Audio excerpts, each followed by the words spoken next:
Good evening, Mr. Chair and Commissioners. Welcome to tonight's work session.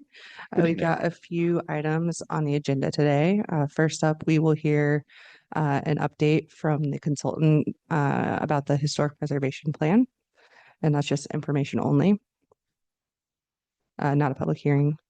Second, we will have a subcommittee election. And this is something that we talked about a few months ago, but as a refresher, there can be 3 members of the commission on the subcommittee.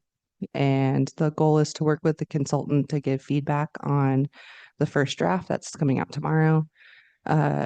Speak with them and give feedback about the July public engagement that we have planned, as well as the second draft that comes out of that engagement session.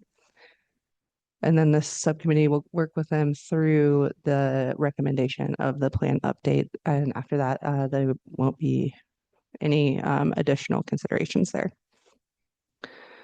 Then last up, we'll have an agenda review.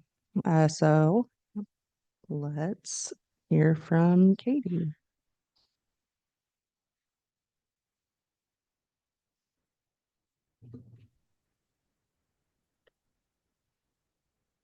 Hello, everyone. Let me see if I can Thank get you for joining us this evening. great. Are you guys able to see me? Oh, there we go.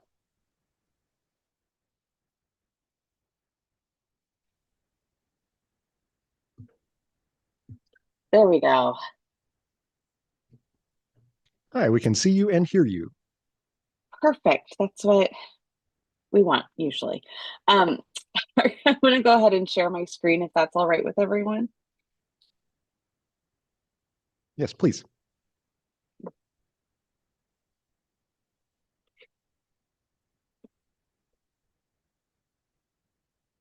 Okay. Well, first of all, thank you all for the opportunity to meet virtually and kind of run you through where we're at in this process. It's been a lot that's been happening in the last couple of months.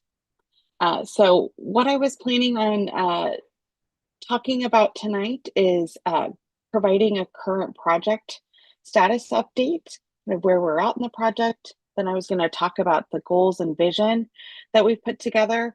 And then I wanted to talk about the implementation plan, what that's going to look like, because as the HPC, that's something that you guys will be working with moving forward in the future. I thought I would give an overview of that for you all.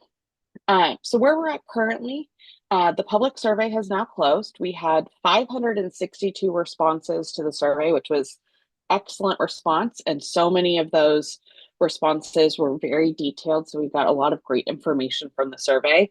We've completed our review of the Boise City Code and current program status as related to historic preservation. We had those 2 stakeholder meetings while I was in town a couple months ago, where we met with preservation organizations and professionals, including individuals from the SHPO, Preservation Idaho, and even some consultants. And then the other meeting was with some kind of frequent certificate of appropriateness applicants, which included architects, designers, and builders.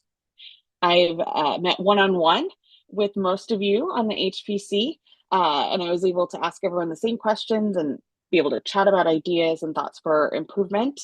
And then coming up tomorrow, an updated and fully illustrated draft will be submitted to staff, and then they will distribute that as needed. And we have 2 open houses that are coming up at the end of July. And staff can correct me if I'm wrong on any of these items, but we have one on July 28th and the other on July 29th. It'll be an opportunity for the public to come and see at a glance what the goals are for historic preservation in the city. They can ask questions, peruse the draft plan, and talk to staff as well as myself. The July 28th open house looks like it will be at the library at Cole and Eustick. And then the 29th open house will be at the main hall at the Boise Depot. And so once the draft is submitted, I'm hoping for feedback and review. Jesse was just talking about forming that subcommittee so that we can kind of meet and hammer out those details together. I've been working with staff on previous kind of smaller chunks of the plan to kind of work through things and make sure, we're referencing the code correctly and aligning with kind of city expectations. But really, we just want to see, are we hitting the mark with our recommendations?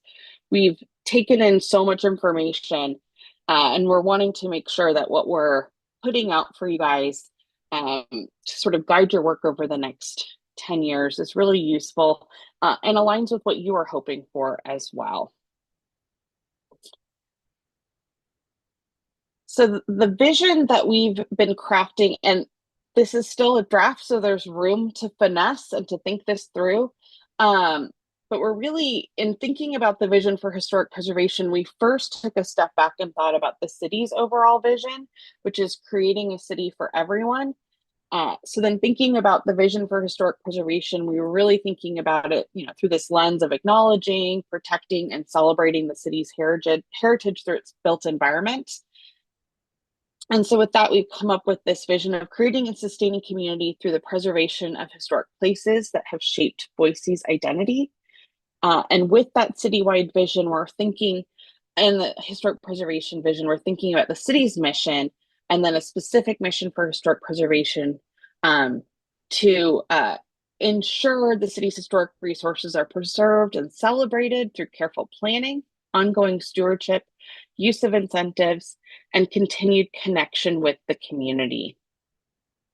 And those goals, which I shared with everyone last time, is that in going through all of the review that we've done, we created or identified 4 overarching goals related to city planning, stewardship, incentives, and public outreach and education. And for city planning, that really refers to both the planning decisions that are made related to historic preservation, but as also the administrative aspects of the program. So we're thinking about the fact that you guys have staff and a commission, but also thinking about how you can better interact with and connect with other city departments and programming. Stewardship is about both the city's stewardship of its own municipally owned historic properties, but also how it makes decisions related to historic properties within the city limits, and also encourages community and property ownership, property owner stewardship. And at this goal and the supporting strategies cover the city working to continue to update its inventory of historic properties, encouraging new historic designations, and promoting best practices in preservation, for themselves, as well as demonstrating that to the community and sharing those resources. Incentives refers to the variety of programs available to historic properties to assist with their preservation and adaptive reuse. So we kind of summarize like the federal historic investment tax credit for income producing properties, looking at grant programs, building code leniency, and other accommodations. Because incentives are really important catalysts for leveraging economic development within the city. But we're also looking at identifying when new incentives can be created to encourage historic preservation work in the city. And then the final goal category is public outreach and education. And that refers to how the city's historic preservation program, on its own, as well as collaborating with other city departments, informs the public about historic preservation. Protects its resources and encourages the enjoyment of the city's unique heritage as it's reflected on the built environment. And I think this is the piece that, especially when I talk to so many of you, that you are very interested in being able to do more of this work. And so we've definitely taken that into consideration in a lot of the recommendations that we've prepared to sort of balance the regulatory piece that you guys have as this decision-making body related to design review and certificate of appropriateness applications, but also thinking about how to celebrate and connect with the community to nurture that support of historic preservation. So in thinking about the implementation plan, we're balancing several different things. We're thinking about, your staff time. Do you need additional funding to accomplish goals? Are there recommendations that can be grouped together to economize time and be more efficient? And we're trying to organize everything to provide a roadmap for you and the city to kind of reach the goals that are outlined in the plan and realize that vision for historic preservation. And ultimately, it's to help you guys all establish kind of an annual work plan every year, to be able to have things to work through and accomplish in these work sessions, all of this stuff. And we've organized everything kind of by those that need funding or additional staffing versus things that can be tackled by volunteers, or things building off of previous work is what we're trying to do. But recognizing that, and I anticipate when you guys receive this, that you'll have questions about why isn't this more of a priority? And sometimes there might be a reason for that, or it just means that we need to shift things, and things we misunderstood or need to acknowledge that something else needs to move up in terms of the hierarchy of priority. So that's what I've been working on today, is finalizing all of that so it can go in the plan for your review. So next steps, receiving feedback from all of you once you have a chance to look at this draft plan. Looking forward to feedback from the community, hearing what they think, what their concerns are, in addition to what we've already received from the public survey, but allows us to be a little bit more focused. We'll then be making kind of specific edits based on the feedback we receive from you and the community, and talking through all that with staff. And then kind of our final submittal is coming up at the end of the summer. So that's really where we're at right now. Do you guys have any questions for me or comments or things that you want to know a little bit more about before you see this very large document coming your way soon? Great. Thanks for that, Katie. This is really Yes. exciting. Any specific questions from the commission? No, yeah. I'm looking forward to seeing the draft come through. I think we're going to talk about maybe a subcommittee here in just a moment, for some of that focused feedback from the commission at large. Yes. But yeah, really appreciate all of the good work. Was able to participate in workshop and the one-on-one, both really very engaging. Appreciate your work through the process so far, and look forward to bringing this one home. Absolutely. Thank you so much.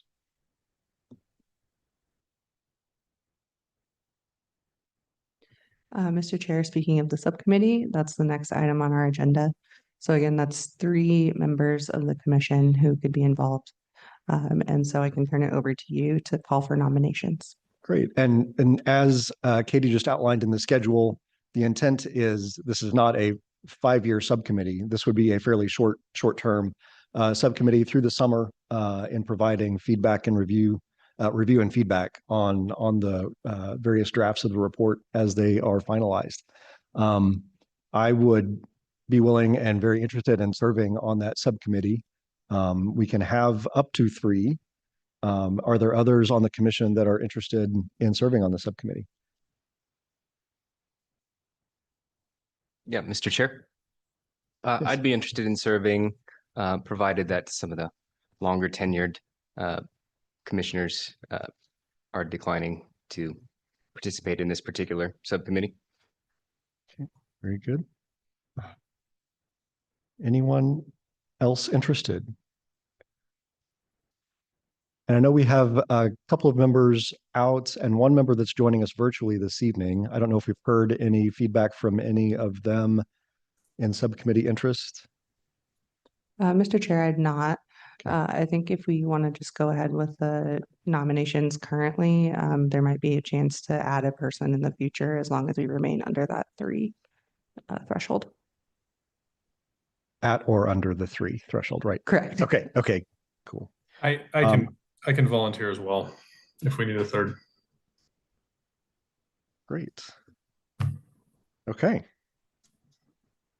That was Commissioner Moore, correct? Correct. Okay. So is this in need of a motion then?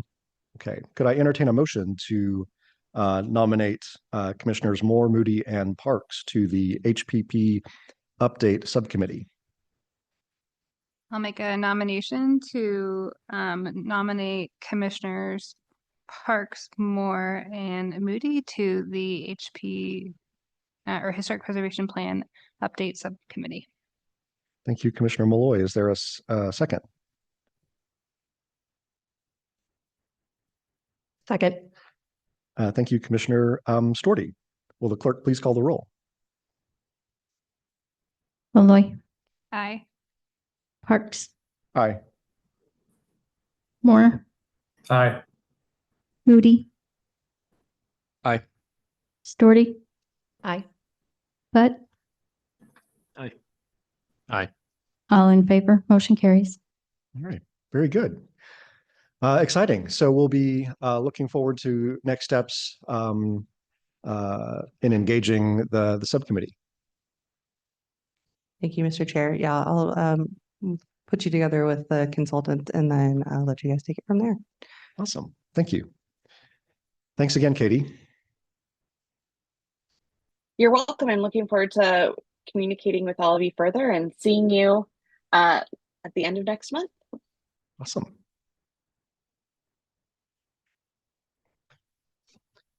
Okay, then we have agenda review. We've got a pretty long one tonight, but a lot of things are eligible for consent. So item A is revised findings for DRH 2663. This was deferred from the May 18th, 2026 hearing. And we're recommending approval on consent for that. Item number 1 is DRH 2636. So this was also deferred from the May 18th hearing. This is at 1724 North 10th Street for a certificate of appropriateness to construct a new single-family home with a detached garage with an accessory dwelling unit above on property in an R1C HDO zone. Staff is recommending approval. However, there is applicant opposition, so we do have to hear this one. Clarification, applicant opposition, meaning not agreeing with the conditions of the staff report. And we can get into it in the meeting, actually, but.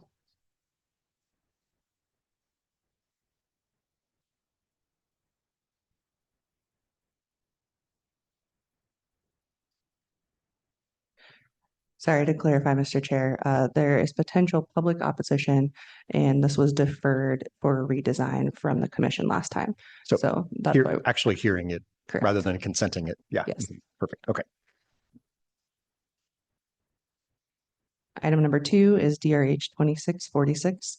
This was also deferred from the May 18th hearing. It's at 1512 North 6th Street, and it is a certificate of appropriateness to demolish an existing non-contributing single-family home, remove 3 trees, and construct a new single-family home and detached garage with an accessory dwelling unit above on property in an R1C HDO zone.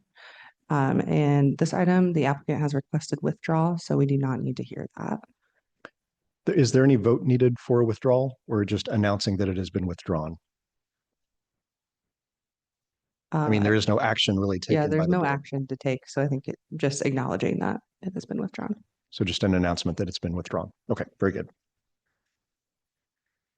Item number 3 is DRH 2666. This was also deferred from the May 18th hearing, located at 1919 North 21st Street. This is a certificate of appropriateness to demolish an existing detached garage, construct a new detached garage with accessory dwelling unit above, remove 7 trees, and modify the front entry of a contributing structure on property in an R1C HDO district. And we are recommending approval, and this is eligible for the consent agenda.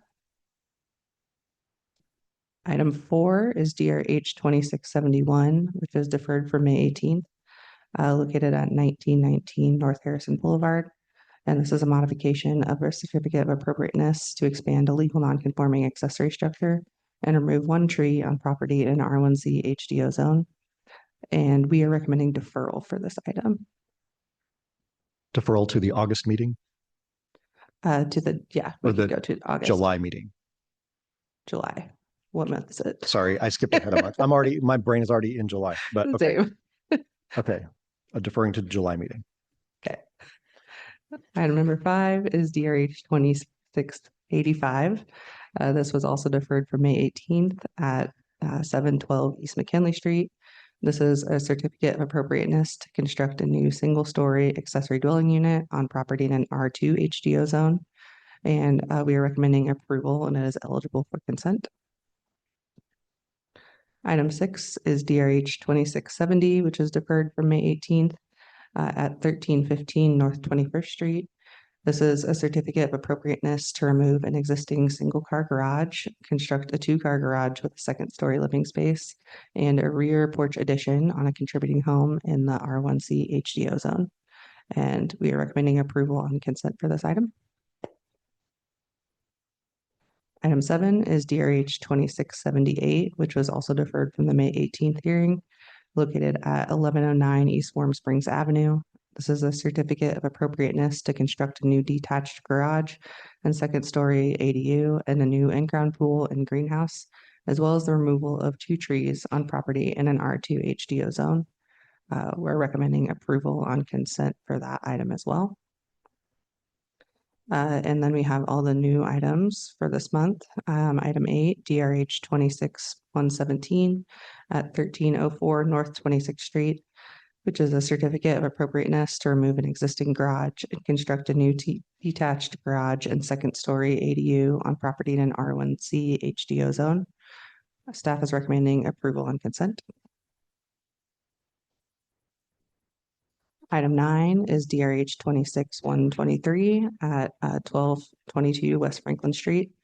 This is a certificate of appropriateness to construct a second-story and rear additions on a contributing home on property in the R3 NCO HDO zone. And staff is recommending denial, so we will have to hear that item. Item 10 is DRH 26161 at 825 North 12th Street. This is a certificate of appropriateness to construct a second-story ADU over an existing legal non-conforming garage on property in an R3 NCO HDO zone. We are recommending approval on consent for that item. Item 11 is DRH 26164 at 1610 North 25th Street.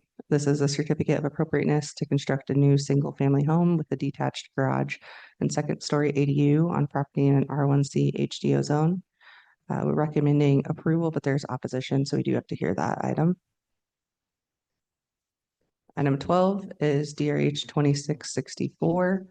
This is at 404 West Thatcher Street, and it's a certificate of appropriateness to remove an existing garage and construct a new single-story ADU on property in an R1C HDO zone. We are recommending approval on consent for that item. Item 13 is DRH 26111 at 1405 West 4th Street. This is a certificate of appropriateness to alter windows on a character-defining facade of a contributing home and replace all windows on the primary and accessory structures in an R3 NCO HDO zone. We are recommending approval, but there's opposition, and so we will have to hear that item. Item number 14 is DRH 26119. This is at 1224 Hayes Street, and this is a certificate of appropriateness to modify a contributing garage on property in an R3 NCO HDO zone. Recommending approval on the item, and it's eligible for consent. And then last but not least, item 15, DRH 26126 at 1705 Resigue Street. This is a certificate of appropriateness to alter the character defining facade of a contributing home in an R2 HDO zone. And we are recommending denial, so we have to hear that item. Any questions? Very good. Thank you. Catch your breath. Is there anyone from the commission that would like to pull any of the items proposed for consent off of the potential consent agenda?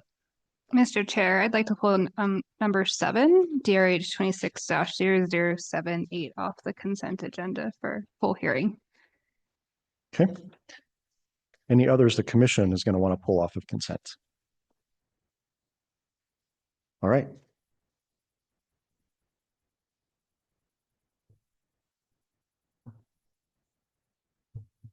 All right, thanks, Mr. Chair and Commissioners.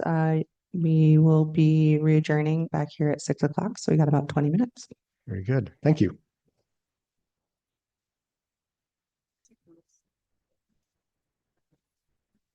Good evening and welcome to the Boise City Historic Preservation Commission public hearing. Before we get started today, I would like to give a shout out to our co-chair, Ashley Momoloy. She's been serving on this commission for 6 years, and as her term comes to an end, Just like to say thank you for all the time that you've put into this over the last 2 terms and say that we really appreciate it. Thank you so much. Okay, back to our regular scheduled business. A few things to start out with for tonight's proceedings. Everyone from the public entering the hearing virtually has been automatically muted and cannot speak. As the item you're interested in comes up for discussion, you will be called upon and unmuted. There's a chat function in Zoom, and this is not part of the record and should only be used if technical difficulties arise. Our procedures for public hearings begin with a presentation from the planning team. Then we'll go to the applicant and then the representative of the Registered Neighborhood Association, followed by questions from the commission. After that, we proceed to public testimony, starting with those who are in person, then those who signed up on the sign-up sheet in advance, and anyone who raises their hand virtually. If you're attending through your telephone, you can type in *9 to raise your hand. Each member of the public is allowed up to 3 minutes for testimony. We are strict with this time as it is limited in code. Finally, the applicant is allowed 5 minutes for rebuttal, after which the hearing will be closed and the commission will deliberate and render a decision. Mr. Chair, you have the floor. Thank you. We are citizen volunteers appointed by the mayor and approved by the city council. Any decision made tonight may be appealed to the city council, provided that the appeal is filed within 10 days of this hearing.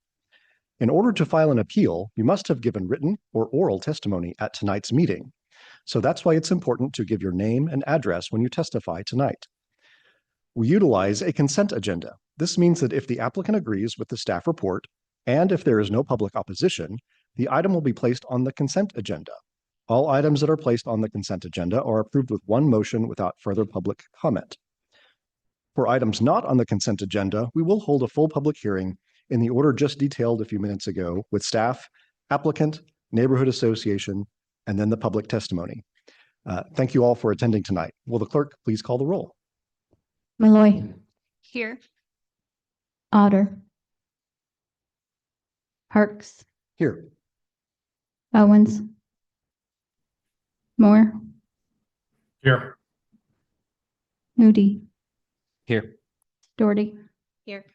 Butt, Here. 6 present, 2 absent. Thank you. I have one item to announce that has been withdrawn from our agenda this evening. That's item number 2, item number 4.2, DRH 26-00046 at 1512 North 6th Street. This item has been withdrawn from the agenda. The applicant has withdrawn that application. Without objection, I will place item number 2.1 and 2.2, minutes acceptance from the Historic Preservation Commission work session of April 27th, 2026, and the Historic Preservation Commission meeting minutes from April 27th, 2026 on the consent agenda. There are several of our cases that have been proposed for consent agenda this evening.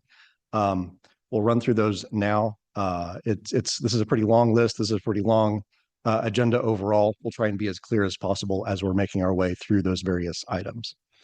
One item, item number 4.A, proposed for consent, item DRH 26-00063 at 1016 North 13th Street. These are revised findings from a case that we heard at our last meeting. Modification of a certificate of appropriateness to alter the character defining facade of a contributing structure on a property in an R-2 HDO residential compact with historic design overlay zone. This item will be on consent. Next item proposed for consent this evening is item 3, DRH 26-00066 at 1919 North 21st Street. Certificate of appropriateness to demolish an existing detached garage, construct a new detached garage with accessory dwelling unit above, remove 7 trees, and modify the front entry of a contributing structure on a property in an R-1C HDO zone. Is the applicant present for this case? Yes. Very good. Thank you for attending this evening. Are you in agreement with the terms and conditions of the staff report? Yes. Very good. Thank you. Is there anyone present wishing to testify in opposition to this application? Seeing none, I propose that we move this item to the consent agenda. Next item for the consent agenda, item number 5, DRH 26-00085 at 712 East McKinley Street. This is an application for a certificate of appropriateness to construct a new single-story accessory dwelling unit on a property in an R-2 HDO zone. Is the applicant for this case present? Very good. Thank you for attending this evening. Are you in agreement with the terms and conditions of the staff report? Very good. Thank you. Is there anyone present wishing to testify in opposition to this application? Seeing none, I propose we move this item to the consent agenda. Next item for consent, DRH 26-00070 at 1315 North 21st Street. Certificate of appropriateness to remove an existing single-car garage, construct a two-car garage with a second-story living space and a rear porch addition on a contributing home on a property in an R-1C HDO zone. Is the applicant present for this case? Thank you for attending this evening. Are you in agreement with the terms and conditions of the staff report? Very good. Thank you. Is there anyone present wishing to testify in opposition to this application? Seeing none, I propose we move this item to consent. Next item proposed for consent, DRH 26-00117 at 1304 North 26th Street, certificate of appropriateness to remove an existing garage and construct a new detached garage on a second-story accessory dwelling unit on property in an R-1C HDO zone. Is the applicant for this case present? Yes. Very good. Thank you for attending this evening. Are you in agreement with the terms and conditions of the staff report? Very good. Thank you. Is there anyone wishing to testify in opposition to this application? Very good. Seeing none, I propose we move this item also to the consent agenda. Next up, DRH 26-00161 at 825 North 12th Street. Certificate of appropriateness to construct a second-story accessory dwelling unit over an existing legally non-conforming garage on property in an R-3 NCO HDO zone. Is the applicant for this case present? Very good. Thank you. Are you in agreement with the terms and conditions of the staff reports? Very good. Thank you. Is there anyone present wishing to testify in opposition to this application? Seeing none, we will move that case to the consent agenda. Two more for consent, proposed for consent. DRH 26-00064 at 404 West Thatcher Street. A certificate of appropriateness to remove an existing garage and construct a new single-story accessory dwelling unit on property in an R-1C HDO zone. Is the applicant for this one present? Mr. Chair, the applicant's online. Very good. Thank you for attending this evening. Yes. Great. Are you in agreement with the terms and conditions of the terms and conditions of the staff report? Yes, I am. Very good. Thank you. Is there anyone present wishing to testify in opposition to this application? Seeing none, we will move this one to consent. And then last one proposed for consent this evening is DRH 26-00119 at 1224 West Hayes Street, certificate of appropriateness to modify a contributing garage on property in an R-3 NCO HDO zone. Is the applicant present this evening? Here. Very good. Thank you for attending.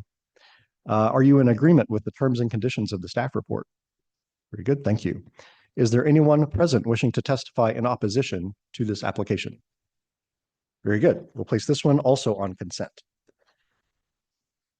So that will mean just to review, our consent agenda consists of item A at 1016 North 13th Street,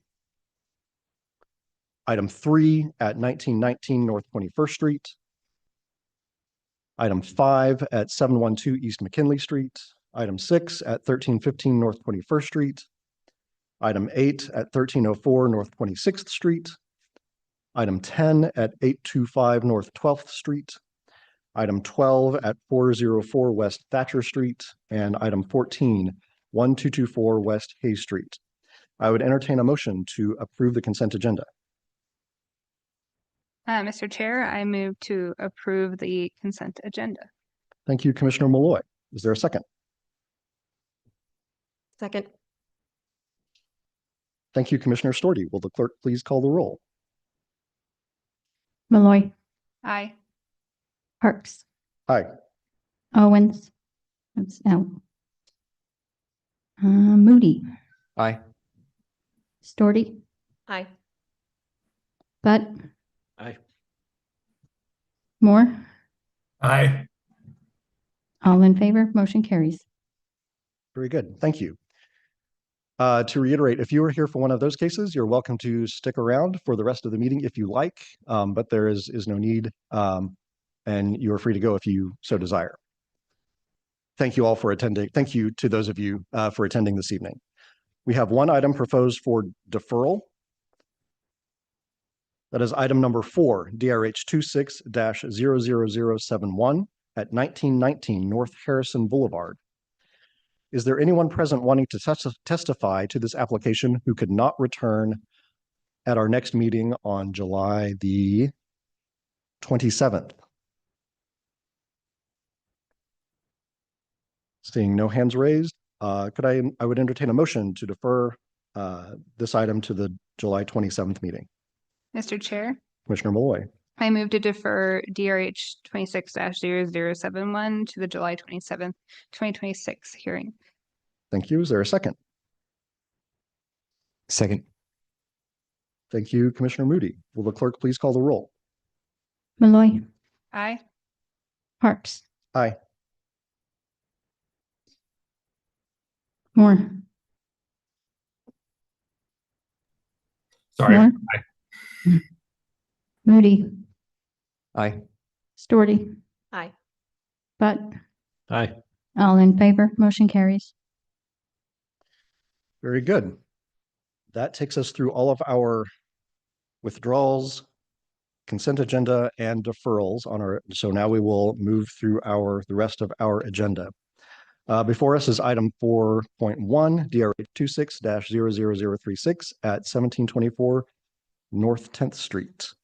This is a certificate of appropriateness to construct a single-family home with a detached garage with accessory dwelling unit above on a property in an R-1C HDO zone. We will now hear from staff. Chairman Parks and Commissioners, this is DRH 26-00036 located at 1724 North 10th Street. On March 30th, 2026, the Historic Preservation Commission heard a request for a certificate of appropriateness to construct a new single-family home with a detached garage with accessory dwelling unit above. Following the public hearing, the commission deferred this application so the applicant can work with staff to address reduction in height, reduction of stairs, redesign the roof lines and window patterning of the home, and redesign the garage ADU to address Brumbach and appear more residential.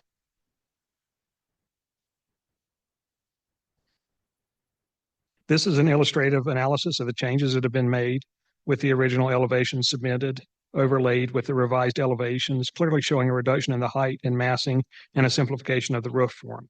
The height of the residence has been reduced 2 feet to 25 feet 4 inches and is now a partial 2-story instead of the full 2-story previously proposed, which greatly reduces the overall mass of the residence and makes the massing and form of the residence more compatible with neighboring properties. The redesign omitted an ADU above the garage, so now the proposal is for just a garage with storage above. The garage has been shortened to 22 feet 8 inches and is 2 feet 8 inches shorter than the residence. Though the applicant has provided a redesign that did not address the commissioner's request to lower the steps and the garage does not address Brumbach, it does appear more residential and compatible with other accessory structures in the area. Here are the existing site plan and the proposed site plan showing the proposed residence and detached garage at the rear. Here are west, east, and south elevations of the house and garage. And the north elevation of the house and garage with the east and west garage elevations below. Here are images of the existing residences from the north, east, south, and west. And photographs of the residences in the vicinity.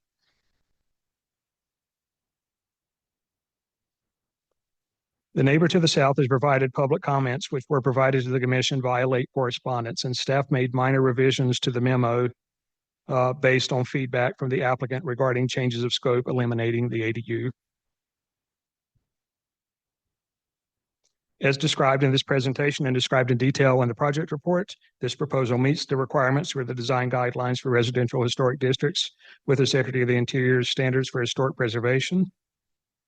The planning team recommends that the HPC approve DRH 26-00036, and I will stand for any questions from the commission. Great. Thank you for that report, Richard. Are there any questions for staff from the commission? Mr. Chair. Commissioner Moody. I'm question on after pouring through the correspondence that came in on this, wouldn't mind some clarity from staff on how this constitutes a modification of the original proposal, more so than say an entirely new design proposal that would need to start the process over.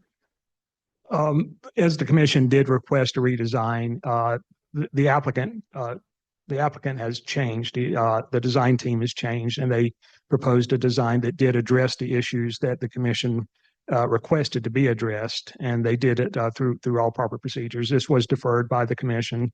It was duly noticed on the original submitted application that you heard a few months ago, and it's just taken a few months to finally get the revisions. And these revisions are modifications. They made modifications to the design that do reflect the request that the commission made. And so this does not need to be restarted over again, so to speak, and go through the process again. All appropriate processes have been gone through as usual for a deferral based on commission's request for changes. And it was duly noticed. And the deferral memos are part of the record. And yes, we've had lots of this body and lots of other bodies like this have had multiple instances where redesigns have occurred, and the original application stood and just progressed through to the point of finally having a hearing with revision. Great. Yeah, I think that answers my question perfectly. I thought just understanding what we have got correspondence, I thought it'd be prudent to have that open in the discussion right now while we're right. Agreed. Thank you. Great. Thank you. Excellent point. Further questions for staff? All right. Hearing none. Is the applicant present? Please step forward, state your name and address.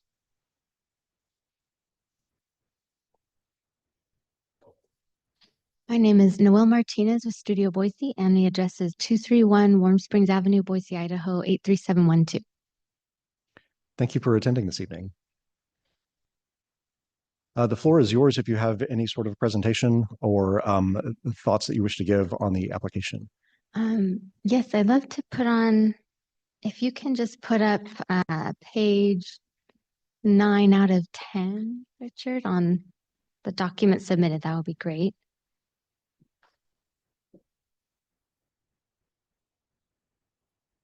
Can you please clarify which document you wanted us to pull up? Oh, the PDF submitted with the elevation site plan.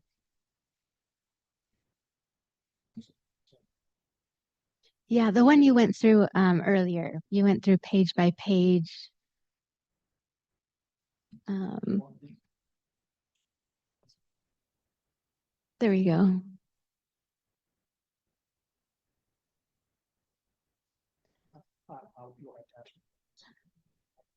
Oh, I can click through, I think. Oh, it was the first image you showed. Okay, I see. Sorry, I thought because you were going through those that you had all the same PDF. Got it. Okay, sorry about that. Well, good evening. So since you last discussed this project, it has had a change of owner and a change of designer now with Studio Boise. We reviewed the prior hearing commission and saw the items to change as large enough to constitute, as you guys have seen, a heavy redesign.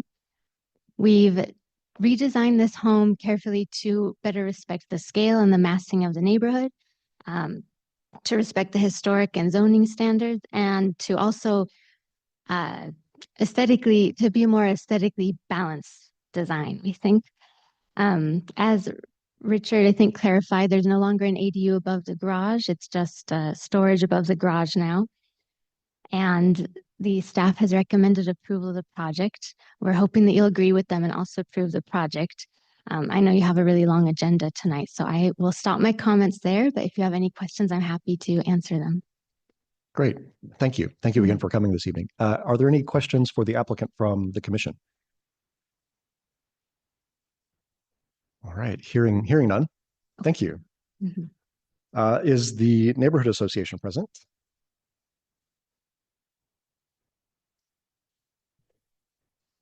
Hi, Sandy Herman, 1404 North 7th Street. Mr. Chair and Commission, first of all, we are super sad to see Commissioner Malloy leave, and my phone is blowing up with people shocked and sad that you are going. We're sure going to miss your thoughtful presence here. On 1724 North 10th, we are pleased and surprised by the major redesign, and we appreciate the extra effort taken by the applicant. We especially appreciate the lot coverage at 33%, and this proves that new building in the north end that includes an ADU, or well, a garage is possible without going over the reasonable 35%. We want to emphasize the need for good gutter and drainage, and a drainage plan for keeping runoff on the property, as this is a corner lot where there was previously a lot of open soil. Nina would like to remind the applicant that if they obtain approval, they have a binding contract where they are promising to do what is outlined in the conditions of approval, including specified materials. Failure of the applicant to uphold to their side of the contract could result in fines and revocation of the permit.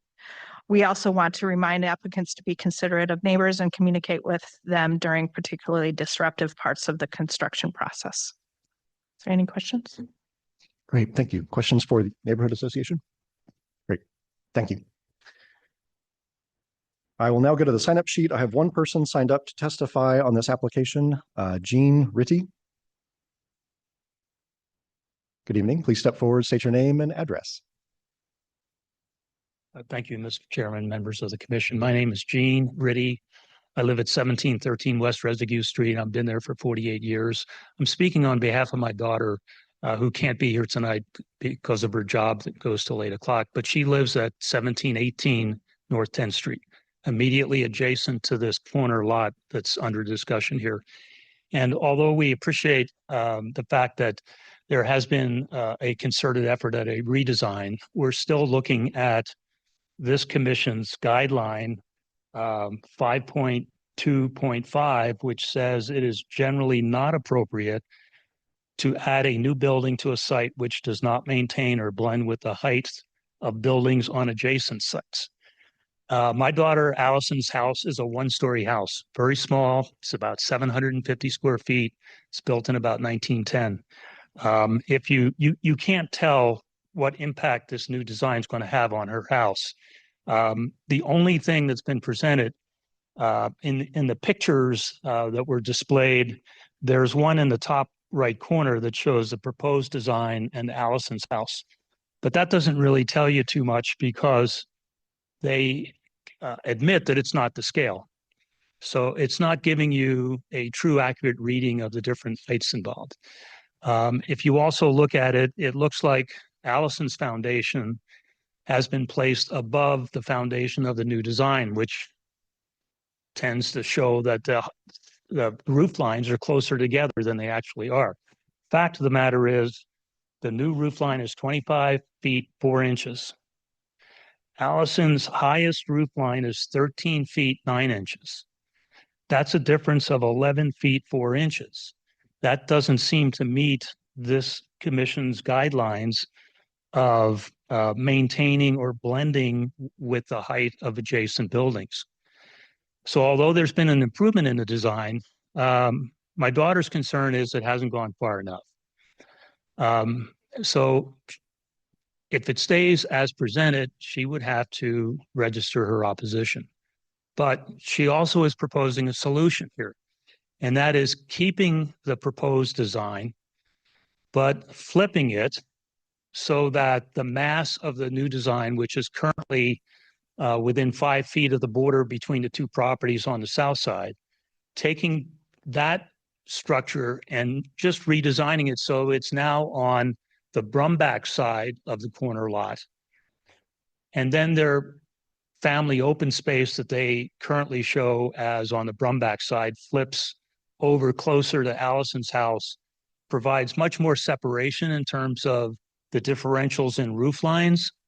And I think if that were to be done, which doesn't seem that hard, and would actually seem to give the new design probably better views of the foothills if it was moved closer to Brumbach rather than being on the south border.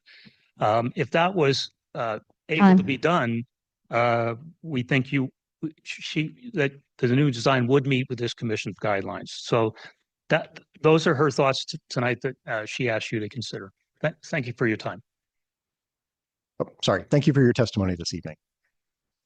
That's all I have signed up. Is there anyone else present wishing to testify to this application? Seeing none, is there anyone online? Hearing none. The applicants, you have time. Where's the time? Time for rebuttal. I believe it's 5 minutes. I need to state my name again. Sorry, I can't remember. Just for formality. Okay, Noelle Martinez with Studio Boise, address 231 Warm Springs Avenue, Boise, Idaho, 83712. I appreciate the comments that we heard from the public. I first want to address the idea suggested to flip the home.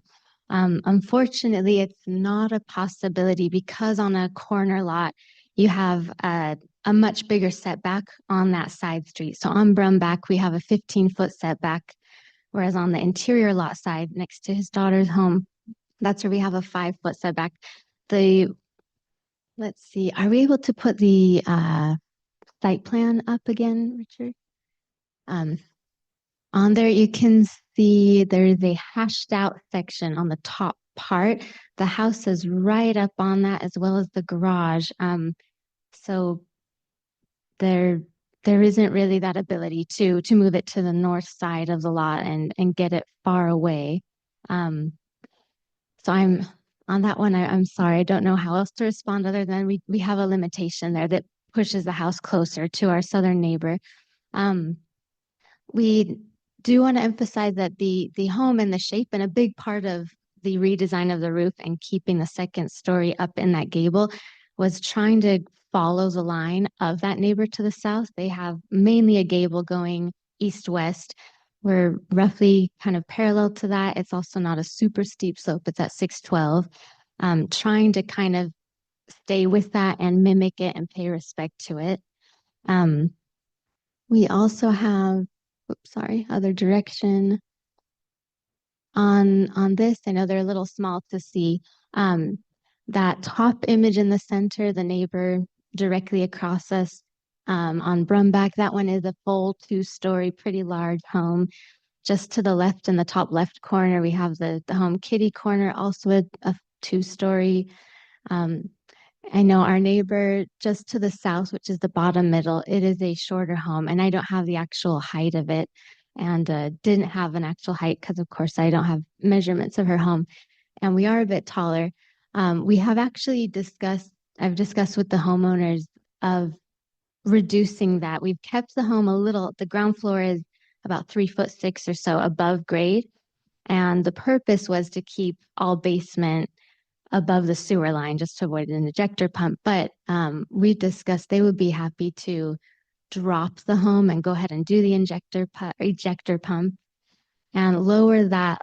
And I think we can get another 1.5 foot out of that height drop, to help respect that neighbor to the south. And so I hope that would be something that continues to please the commission and historic staff, that we're open to doing that, and hope you still see the effort to try to keep this in scale and also appease the wishes of the homeowners. Great. Thank you. And any further questions for the applicant from the commission? Great. Thank you. We will now close the hearing and render a decision. I would kick us off by saying I was very pleased with the redesign work that went into this. I thought it responded nicely. It was not an insignificant redesign, but still keeping in the spirit of the proposed project, but a nice reforming of the design. I appreciate the notion of flipping the property or flipping the home to respect the neighbor to the south, but I believe that, again, as the applicant stated, that corner setback drives a good bit of what the site plan will allow. Also, I also appreciate, as a corner lot, thinking about the side elevation that faces the street, whereas the side of the house that's facing the neighbor to the south is far more blank. That wouldn't be a very appropriate street facing elevation in my summation. But it will open the floor to further comment or discussion for the commission.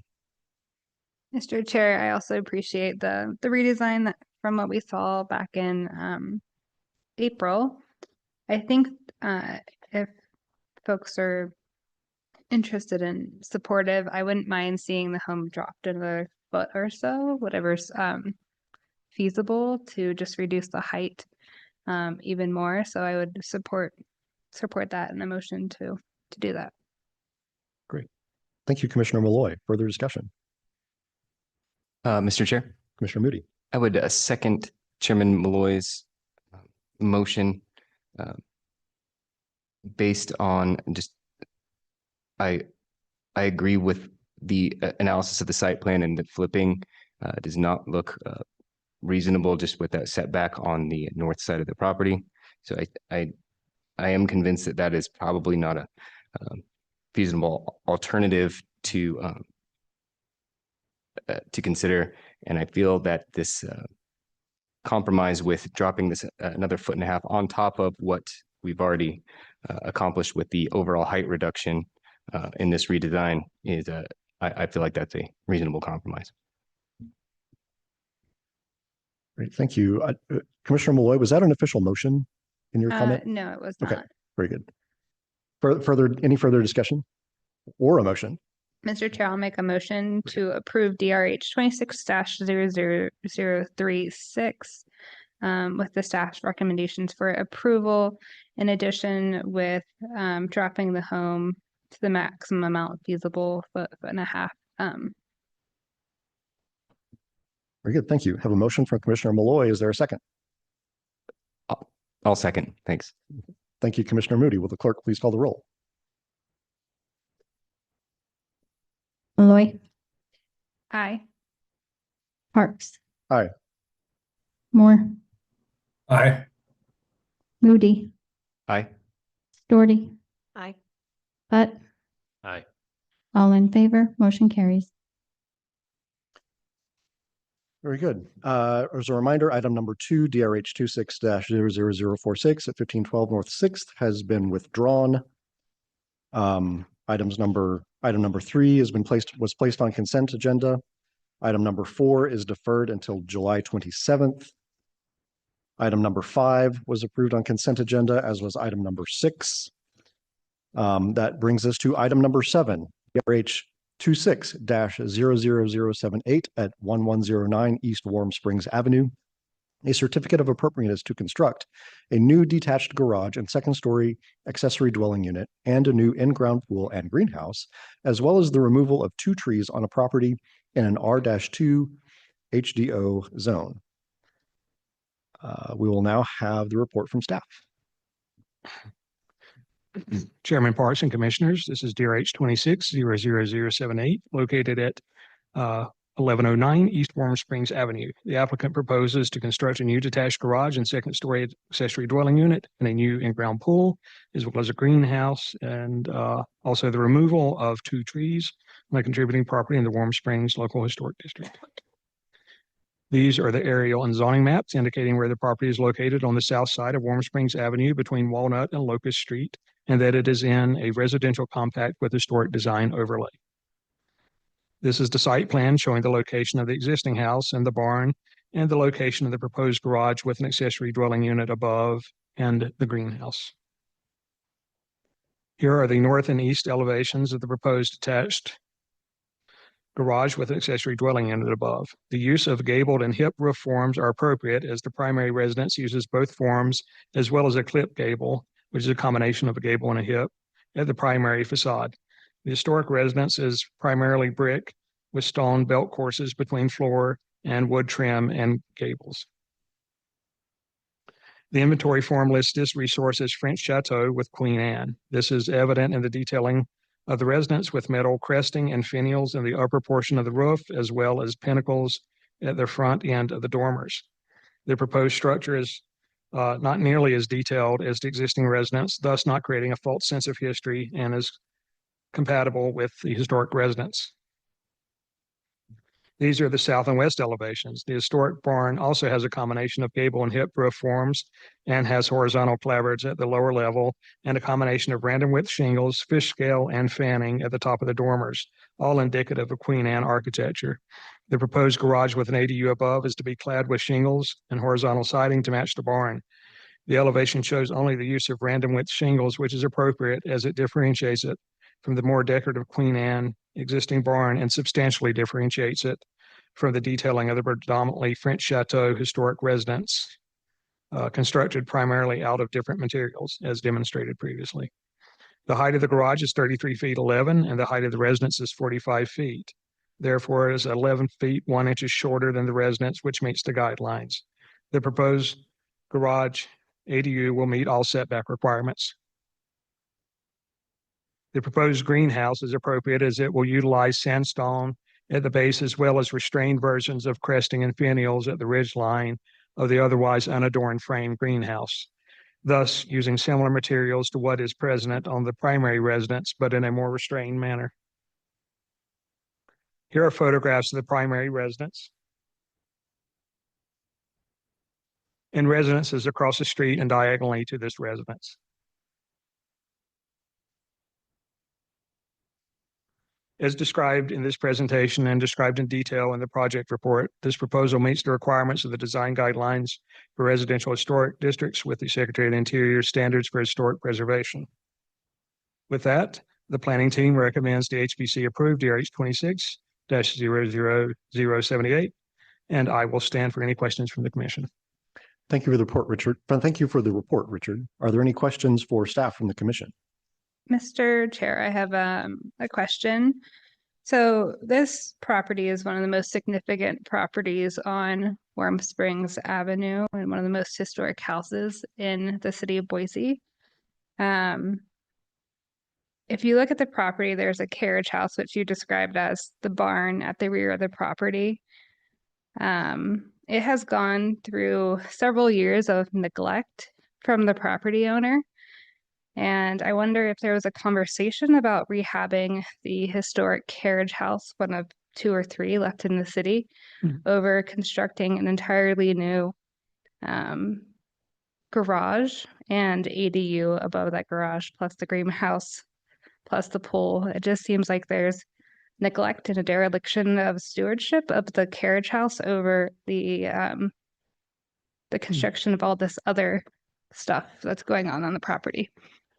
Staff did not have a conversation about in lieu, but I indicated, I believe in one of my conditions of approval that no modifications are to happen to that carriage house, and staff is aware that the applicant is intending to come up with another phase project that will include the restoration of the carriage house.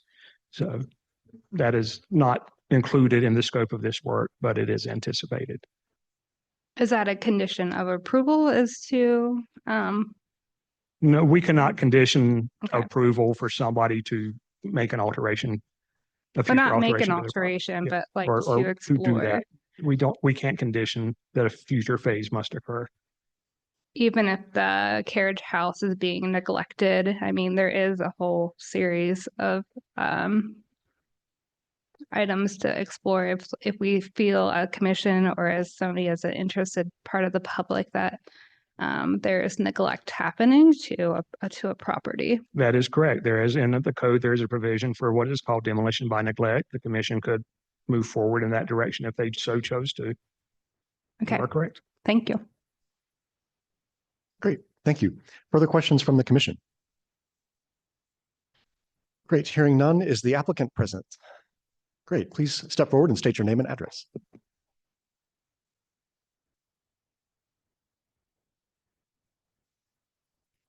Hi, my name is Merlin Stark. I'm an architect and I'm representing John and Molly Otter. My address is 300 East 35th in Garden City.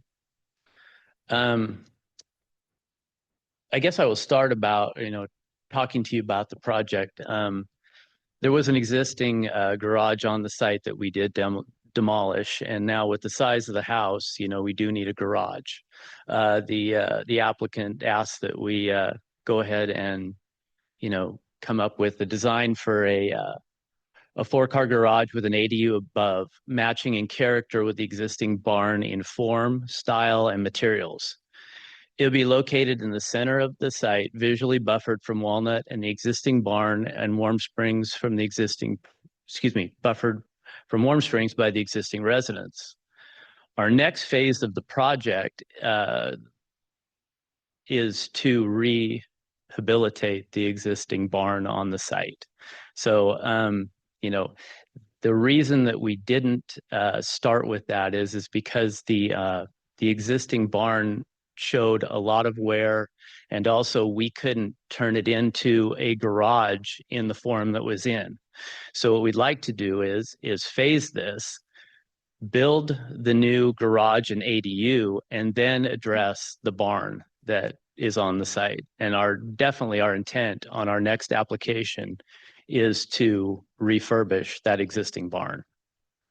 We're also proposing the 20 by 40 pool and a 12 by 12 traditional greenhouse, which have already been presented to Mike Harrison with Boise City Canal, and we are in compliance with their setbacks, and just as long as we give them access to the site to maintain that canal. We've had multiple meetings with the staff as well as neighbors, and we've gotten no pushback. And the only questions were of construction and phasing of the project and how that would impact the neighborhood. And we feel real good about the size of the property, and we'll be able to contain all the construction vehicles and parking and everything else on site. I do want to reiterate the fact that we do plan to refurbish the barn, and that is in our next phase of this project. Thank you. Great. Thank you for the presentation and for attending this evening. You bet. Any questions for the applicant from the commission?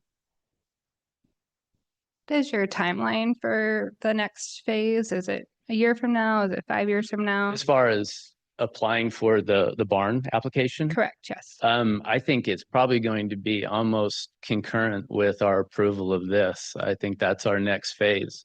We've had 2 engineers on site to look at the project, and it has to do mostly with trying to take the racking out of the entire structure and making sure that it is secured to a foundation.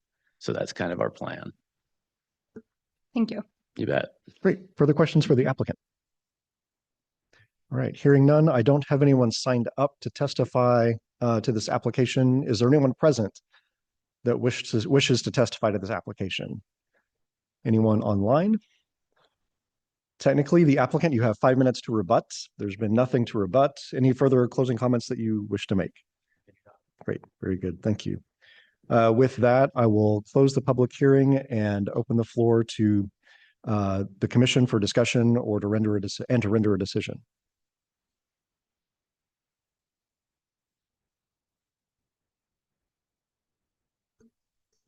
I guess I will open up discussion.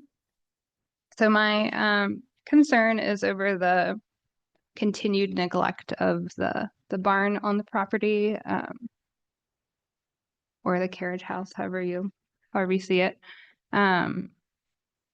I think, spending a lot of funding to put in a garage when you already have an existing building that could be rehabilitated and should be looked at first. I know it's not the standards, but I think there is potentially demolition by neglect happening, although the applicant states that they will be addressing that in the near future. I'm not going to be on this commission in the near future, so I hope that my fellow commissioners stay on top of this property, because it is one of the most significant homes in the city of Boise, one of the most photographed homes in the city of Boise, and historically important. So that's where my comments are. And I appreciate you highlighting that perspective of again, the importance of this property. I know the commission is very passionate about all of our properties, but you know, one of particular note certainly garners good attention and scrutiny. Any other further thoughts from the commission? Well, I'd like to say I share Commissioner Malloy's concern over the potential demolition by neglect. What I'm not clearly finding is what might be the enforcement mechanism to having them prioritize that at this phase. So I'm open to hearing any discussion of that right now, if there's a possibility, and then even if there is, if that should be what the commission concludes to do at this phase based on staff's recommendation for approval already. And yeah, I struggle a bit. You know, there is a path per code for addressing demolition by neglect.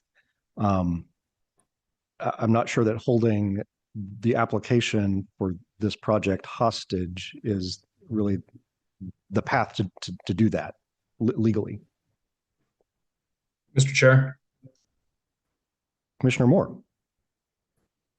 I think I would just like a couple of things. First, I think I'd just like to caution that a statement or assumption of fact of demolition by neglect is Commissioner Malloy's opinion. It's not fact. We haven't been presented with any sort of factual evidence to show such. So I think that we're wading into territory that is not only outside the scope of this application, but hasn't been sufficiently proven to be as such.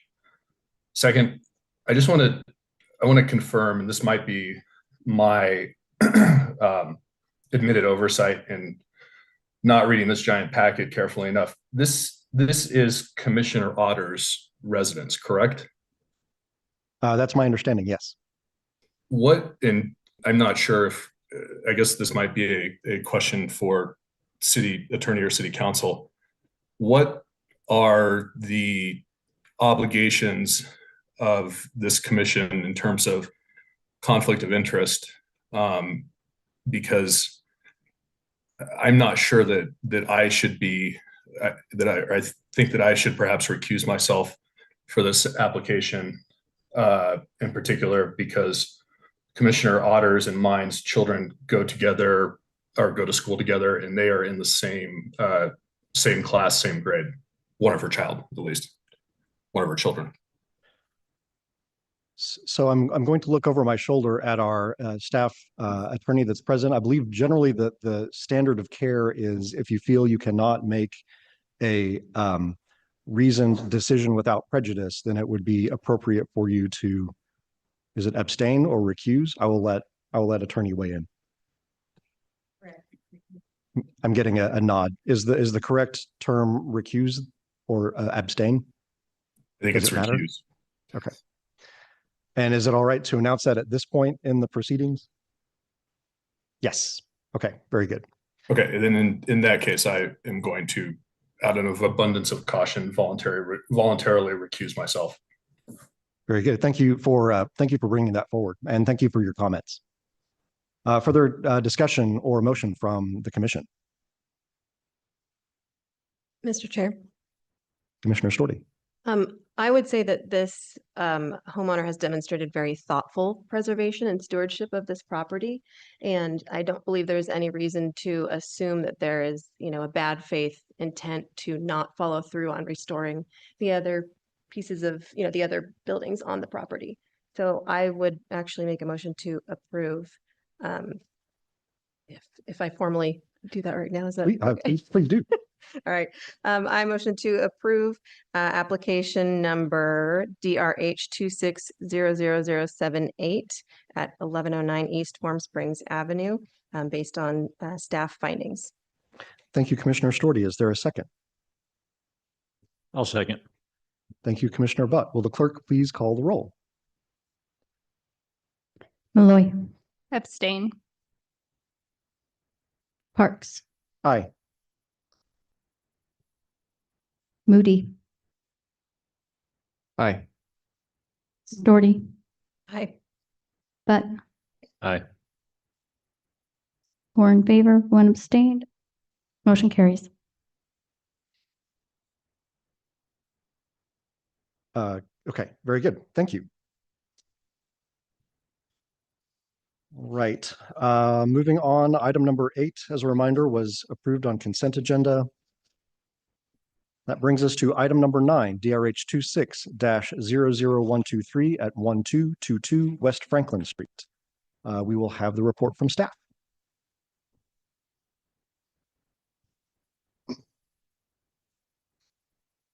Chairman, Parks, and Commissioners, this is DRH 26-00123, located at 1222 West Franklin Street. The applicant proposes to construct a second-story and rear addition on a contributing home on a property in the Hayes Street Local Historic District. These are the area on zoning maps indicating where the property is located on the northeast corner of Franklin and 13th Street, and that it is in a residential urban with near north end character and historic design overlay zone. Here are the existing site plan and proposed site plan indicating the location of the addition. The applicant is proposing an extension of the roof line up vertically by 5 feet 1 inches and adding a front face dormer visible from the front, character defining facades to add a 2-story addition to the existing 1-story residence. The inventory for this home indicates that this is a minimal traditional home built in 1940. This style of home is defined by primarily smaller 1-story cottages and would not have had a dormer historically. So adding a shed dormer to the front of this property is incongruous with the style and the historic integrity of the home. The proposed addition does not preserve the established massing by making the roof substantially taller and adding massing in the form of a dormer projecting forward from the raised roof peak. The guidelines call for additions to have modified roof lines relate to the existing, meaning that the proposed addition should not exceed the height of the existing residence by adding a taller roof line. The extension of the roof line is inappropriate even if no dormer were being proposed, though the guidelines do allow for a dormer in unique circumstances driven by site constraints. No such constraints are evident in this proposal. Regardless, the guidelines state that a dormer should not visually compete with the roof line characteristics of the primary home. As stated above, dormers were not used historically on minimal traditional residences, so there is no dormer type that is in character with this style of home. Dormers are generally more appropriate and most often seen in craftsman bungalows. Here are the elevations, all of the elevations of the existing residence. And here are elevations of the proposed addition showing the increase in massing apparent in the east and west side elevations.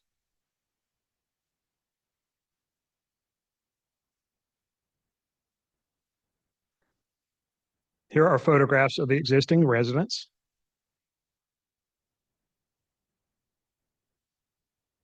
As described in this presentation and described in detail in the project report, this proposal does not meet the requirements of the design guidelines for residential historic districts with the Secretary of the Interior standards for historic preservation. Therefore, the planning team recommends the HPC deny DRH 26-00123, and I will stand for any questions from the commission. Thank you for the report, Richard. Any questions for staff from the commission? Mr. Chair, I have a question for staff. Was the applicant open to any suggestions to making changes to the property that would meet the standards throughout the application process? This proposal went through a few iterations. There were other iterations. I don't have them here, but it was more visually apparent, full height 2-story addition behind the home. And staff said that none of the proposals meet the guidelines or would come to a staff recommendation of approval. I did mention the potential of not doing that and keeping with a 1-story, just keeping an addition out. That was my recommendation, as I wrote in the project report, in order for this to be an approvable project. If the applicant were to make it a 1-story rear addition that kept the roof line, that's the path forward. But the applicant decided to pursue what has been presented to you. Thank you. Mr. Chair. Commissioner Moody. Yeah, thanks for the great presentation here. Question is, the two issues seem to be the dormer and the height of the roof, right?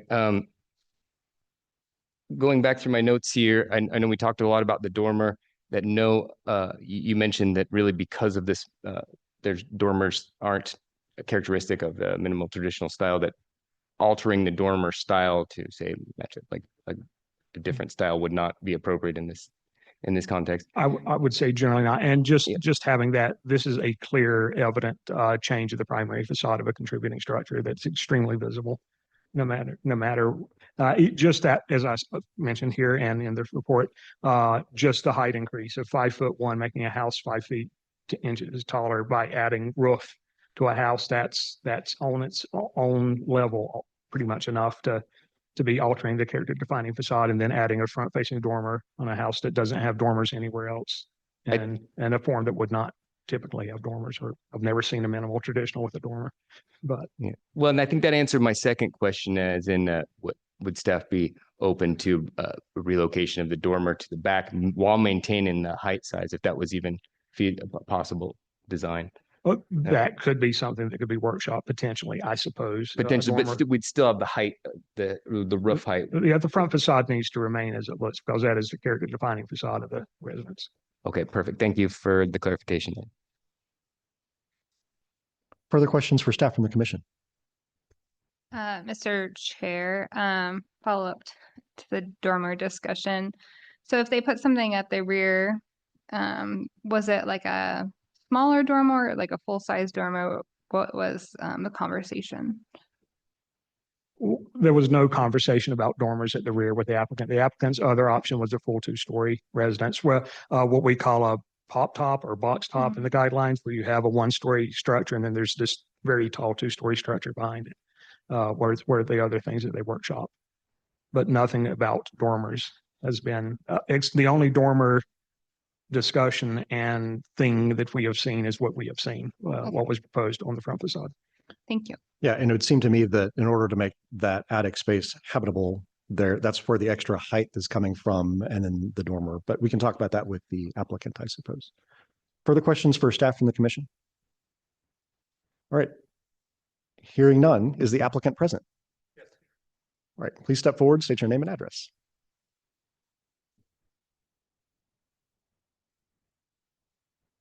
My name is Michael Belt, Modeling Design. I reside at 2901 West Neff Street, Boise 83703. Good evening, commissioners. Our goal was simple. We wanted to preserve the contributing home while thoughtfully adapting it to modern living.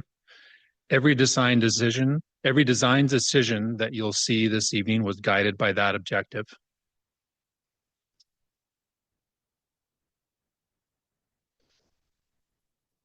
Before discussing the design itself, I'd like to begin with the philosophy behind the historic guidelines. Chapter 1 tells us that continued change is expected. It also tells us that these neighborhoods should remain vital and fluid, so they are livable by today's cultural standards. And finally, it encourages creative solutions. Those 3 principles became the framework for our design.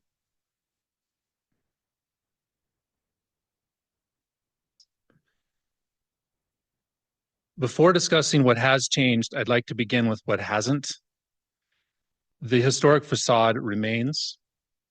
Everything in this photo on the right side remains. Everything you see, it all stays. The original roof forms, the original roof planes remain. The original chimney, the original front porch, windows, doors, front gables, all the brick, it all remains. The home's relationship to Franklin Street and 13th Street also remain. As you can see from the illustration on the photo, every one of the original character defining features visible from the street will remain intact. Most importantly, the original character defining front facade remains intact, and the addition continues to define the character of the existing structure.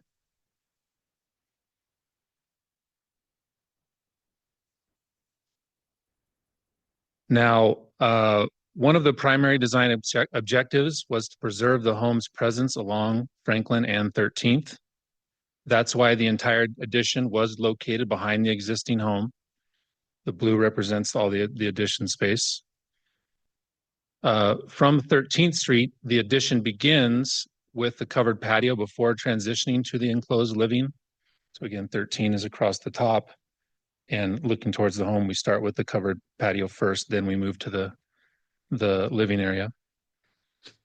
This approach preserves the streetscape and allows us to preserve the original front facade and its character-defining features. At the same time, it provides the additional living space needed for the Crawford family while allowing the home to continue evolving for another generation.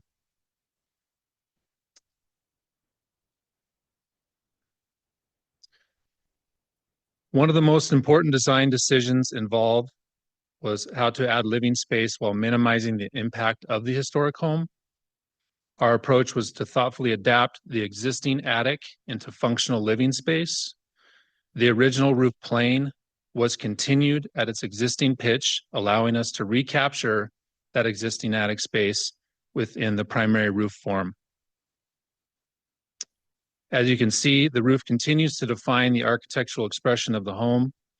The dormer is functional. It provides the headroom and natural light necessary to make the attic space usable while remaining subordinate to the primary roof. Utilizing the attic also allowed us to meet the homeowner's outdoor space needs by minimizing the footprint of the addition and preserving more of the backyard.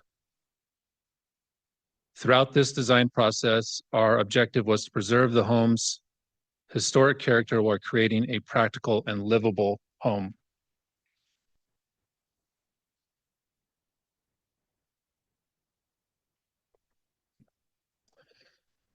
The historic design guidelines do not require additions to replicate the original home. Rather, they ask whether new work is congruous with the contributing structure and the surrounding historic district. As these examples illustrate, 1.5-story homes, roof forms, and dormers are already an established part of the North End's architectural character. The house in the top left happens to be 2 doors down. Very similar roof form, main body roof form, and shed roof dormer out the front. Our objective was never to replicate another home, but to design an addition that belongs in this neighborhood. We believe this proposal preserves the historic identity of the home, thoughtfully adapts it for modern living, and remains congruous with the surrounding historic district.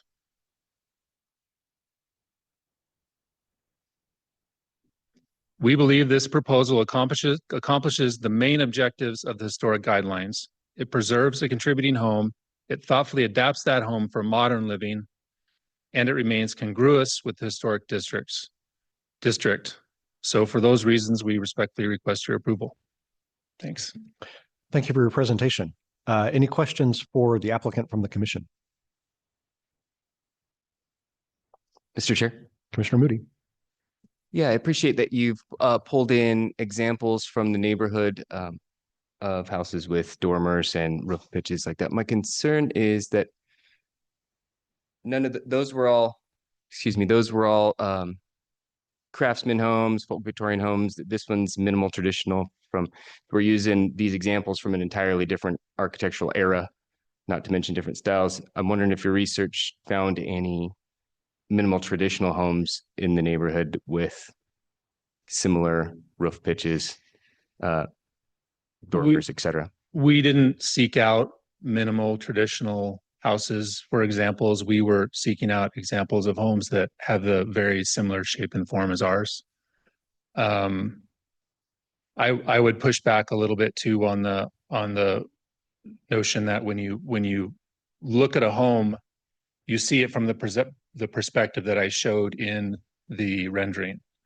You don't see it from a 2D perspective. And so I think the fact that the house raises, the ridge roof raises 5 feet is really something that from the human eye, you don't really see.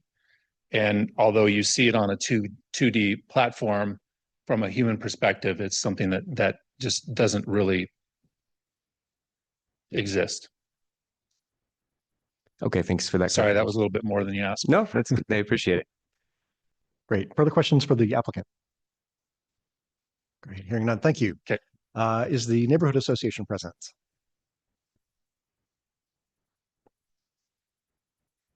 In the spirit of, 1404 North 7th Street, Sandy Herman.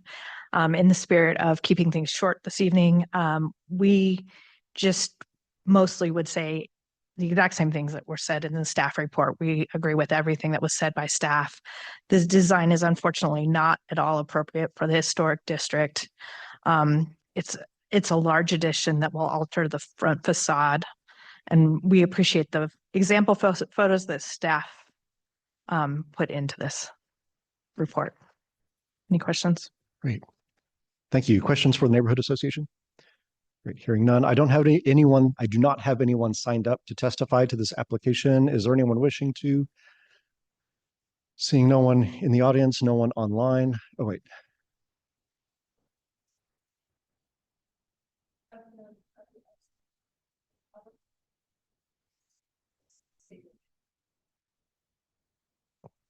Mr. Chair, public testimony is to state an opinion about the project. You can, pose potential questions, but that's not something, it's not like a question answer session. So you could pose a theoretical question, but don't expect an answer to it. But you're welcome to if you wish.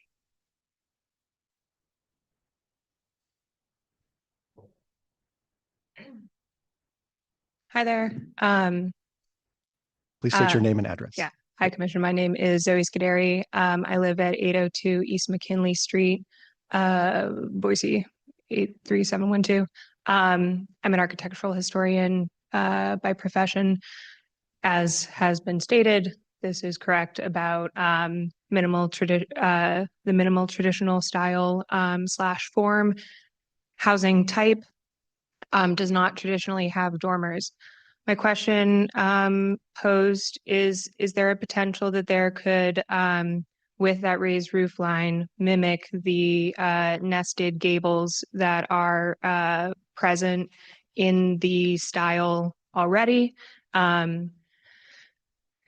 as some type of expanded dormer or changed roof form? Thank you. Great. Thank you for that observation. Anyone else wishing to testify? No one online. The applicant, you have 5 minutes for rebuttal. If there's anything you wish to rebut or closing comments.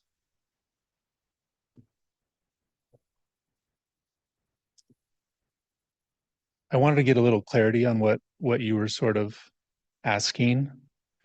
So are you asking if the dormer could go away and if the two front small gables could somehow be translated up into the higher roof form? Or another style where, as there are. Mr. Chair, the rebuttal needs to be addressed to the commission. This can't be a back and forth between the applicant and members of the public. Okay. Yeah, I think the most important thing that I just want to emphasize again is that, the main intent of the historic guidelines is to preserve, right? But it also is to allow our neighborhoods to evolve. And what we're trying to do here is we're trying to accomplish the best we can evolution of this home for the family. There's all sorts of constraints. And so when you're faced with that, we're looking at what is our very best possible solution. And we believe that this is. And I'll point out again, the entire home remains. It's how we've done that addition to that roof plane to add just enough additional attic space to give us what we need, and the dormer that is kind of in question here. But I would still push back and say that when you look at this home, I don't think anyone here could say, well, that is a home that doesn't really fit in the neighborhood. And so that's what I'll say. Great. Thank you.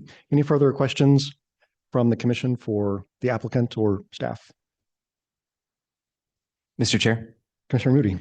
For the applicant, I'll just ask briefly, I know it hasn't been discussed yet, but if staff was open to a redesign that moved the dormer to the rear elevation, is that something that you'd consider feasible, or is that something you'd be willing to discuss? I would have to discuss it with my client, but I would think that we would be open to it for sure. So for the record, since the applicant was not at the microphone, it sounds like they would need to discuss that with, he would need to discuss that with the applicant, with the homeowner, but could be a possibility. Mr. Commissioner. Commissioner Buck. I'm not sure if moving the dormer to the back is going to make the massing of this building better. I think that the dormer actually helps to cut up that roof that's going to be elongated by the 5 feet. So I would probably personally keep it the way it is in this drawing. Okay, so for clarity, the public hearing is closed. We'll open the floor to the commission for comments. And I think one of the things I struggle with on this one is the guidelines recommend a differentiation or delineation between the old and new. And when the roof line is simply extended upward without any sort of change in direction or differentiation and all the additional height, it just compounds itself into blurring what is the historic property or the historic portion of the property with the addition.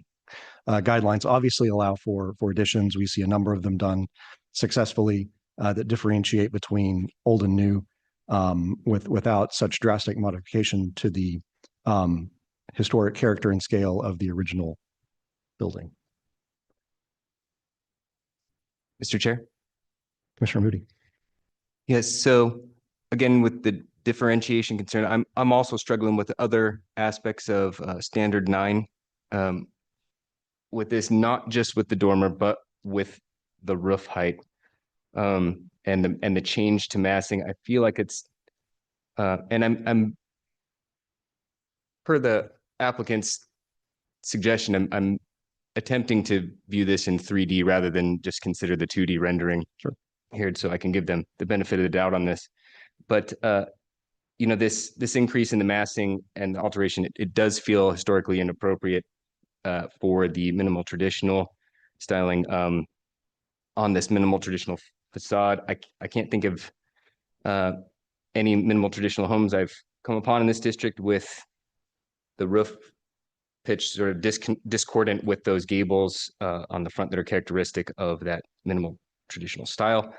I think the alteration makes the facade read more like a Levittown Cape all of a sudden rather than a minimal traditional anymore. I think we've lost that that character of that minimal traditional with the with both the roof pitch and the dormer. So I should say more like a Levittown Cape with a minimal traditional facade sort of pasted on the front is kind of the read I get from that. So based on those considerations, I struggle to reconcile this against standard 9 in maintaining congruity. Great, thank you. Further discussion, comment, motion? Mr. Chair, I agree, like all the photos from the applicant's presentation were homes of craftsmen and other styles. They weren't the minimal traditional style. The minimal traditional, it's in its name. It's really simple. It was built post-war in abundance for the booming population. The proposed dormer is clearly reads as like craftsman, dormer. The closest thing you get to dormers like before post-war too would be a Cape Cod with 2 front dormers. And then just the extension of the height of the roof line is dramatic enough that I can tell. I think most people will be able to tell because the proportions are not right. You can read it and you're like, that there's something off on that house. That's why I'm supporting staff's decision to recommend denial for this project, that he's gone, through against the standards and has clearly defined and argue why this does not meet the standards. So I will be supporting the staff's recommendation for denial. Yeah, I struggle to find a path forward aside from staff's very clear recommendation for denial. Further comment or motion?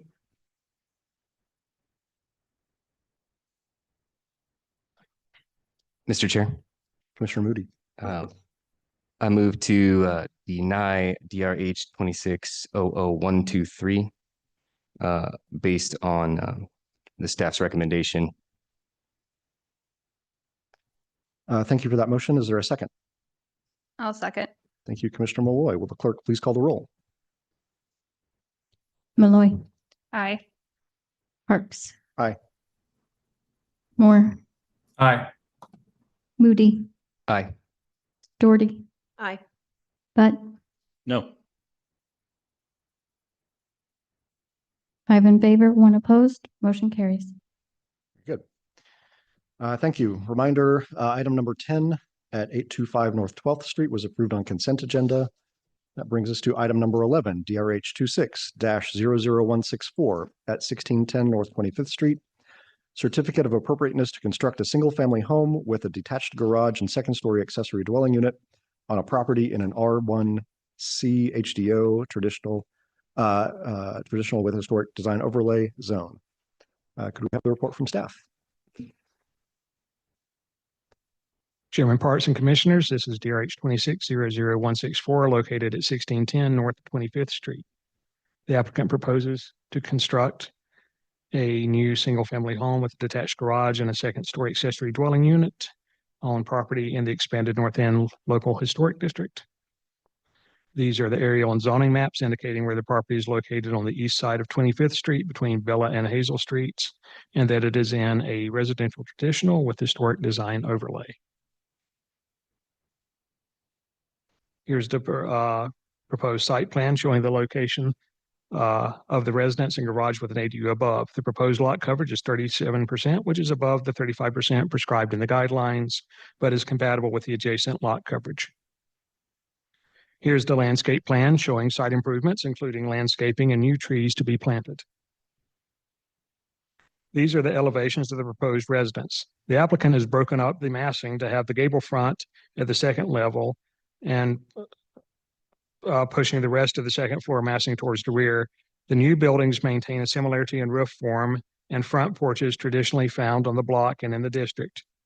There are a combination of hip, gable, jerkin head, or clip gable, and shed roof dormers, which are all found in the historic district. The design does not create a false sense of history, and it does not exactly duplicate any particular style. Here are the elevations of the proposed garage with an ADU above. The accessory structure's peak height is below the height of the primary residence. And here's a rendering of the proposed residence that shows more clearly how the massing is towards the rear of the residence.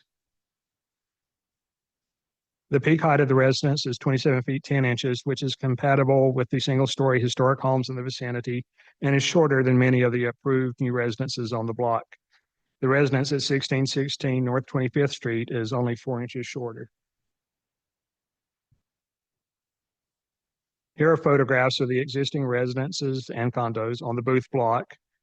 This residence mass relates to and is subordinate to most of the houses that have been built in the past.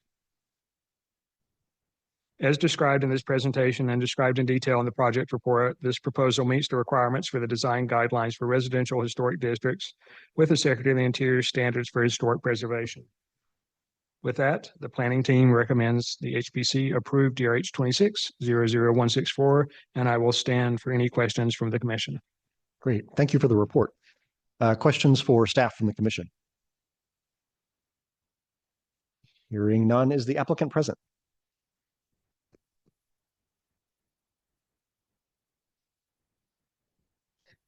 Chairman Parks, Commissioners, thank you. My name is Lars Hansen. My address is 250 South 5th Street, Boise, Idaho, 83702.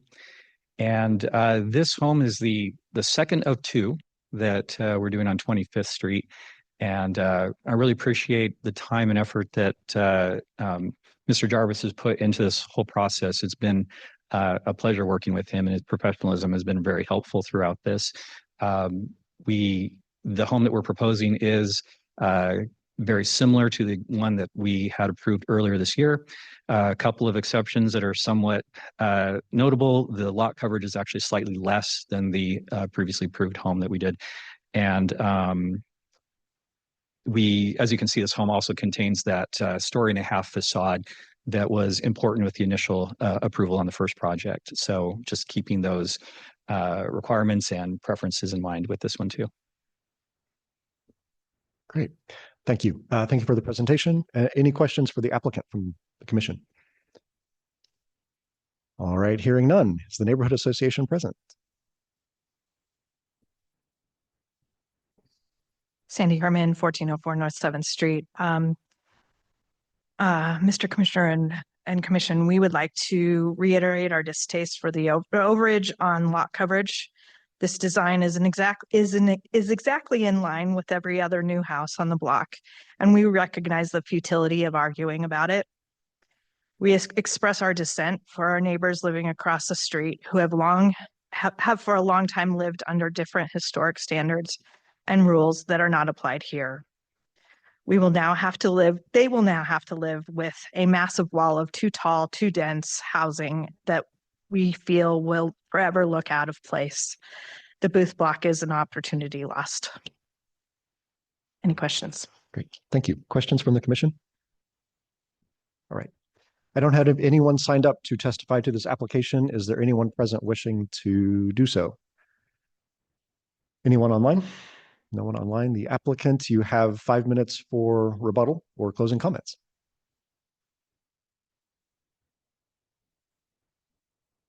Thank you, Chairman Parks. Commissioner, again, Lars Hansen.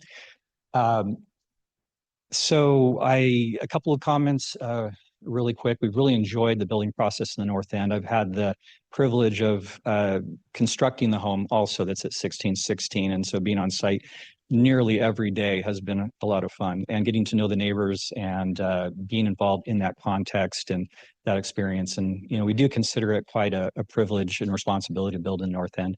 The neighbors that we've met have been overwhelmingly positive about what we've done. Very few people indicating that they would have see something different.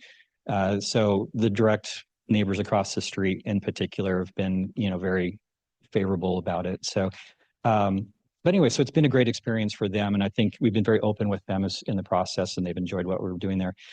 The other thing that you didn't mention that you might like is that our home performed incredibly well during this last rainstorm, the one at 1616. So we have incredible drainage considerations that we do on all of our homes, and basement dry as a bone, yard dry as a bone. No mud came off of the lot during construction. So I think our considerations of the north end and the context, the people, and the important responsibility we have there has been really followed through on that one, and we'll continue also on this one at 1610. Thank you. Great. Thank you. Any further questions from the commission for applicant or staff? All right, hearing none, we'll close the public hearing and we'll open the floor to the commission for discussion or decision. Mr. Chair, generally agree with the North End Neighborhood Association that the first round of houses on the booth block I don't like them. Like, they're poorly designed, they're too big, they're too tall. And so I appreciate the last two houses that we've seen on the booth block, because they've taken a lot more into consideration in their design, their height. They are slightly over on lot coverage, but they tick a lot of the boxes that the other homes did not. So I'm going to move to approve DRH 26-00164 with the staff's recommendations for approval. Great, thank you. I have a motion for approval from Commissioner Malloy. Is there a second? Second. Second from Commissioner Storti. Will any further discussion? Since we jumped straight to a motion, very good. Will the clerk please call the roll? Malloy. Aye. Parks. Aye. Moore. Aye. Moody. Aye. Storti. Aye. Butt. Aye. All in favor, motion carries. Very good. Reminder, item number 12 at 404 West Thatcher Street was approved on consent. That brings us to item number 13 at 1405 West Fort Street, DRH 26-00111. certificate of appropriateness to alter windows on the character-defining facade of contributing home and replace all windows on primary and accessory structures in an R3 NCO HDO zone. We'll now have the report from staff. Good evening, Mr. Chair and Commissioners. This is DRH 26-00111, located at 1405 West 4th Street. The subject property is zoned R3 and is in the Hayes Street Historic District.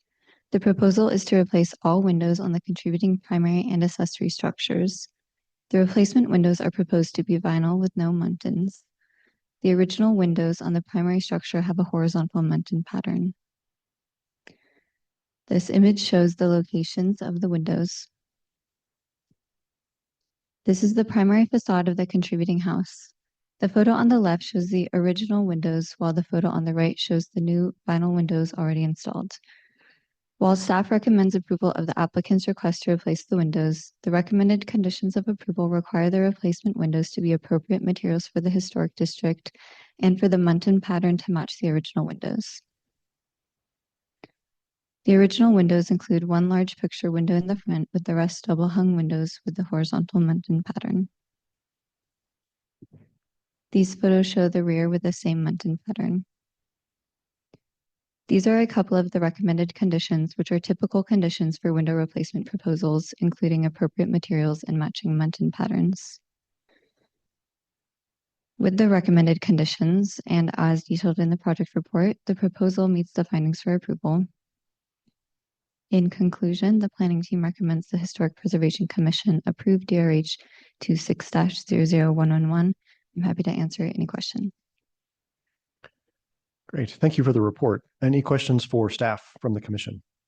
Mr. Chair, so this looks like another non-compliance issue that they were replaced and not brought to the commission. How was the staff notified of this issue? Mr. Chair and Commissioner Malloy, yes, this came to us as code compliance case. And so the applicant went through the administrative process for a certificate of appropriateness. However, upon finding that they're proposing to change the muntin patterns on the primary facade, we'd consider that an alteration to the character defining facade of a contributing structure and elevated it to commission level for decision. Okay, thank you. Further questions for staff? Right, hearing none. Is the applicant present?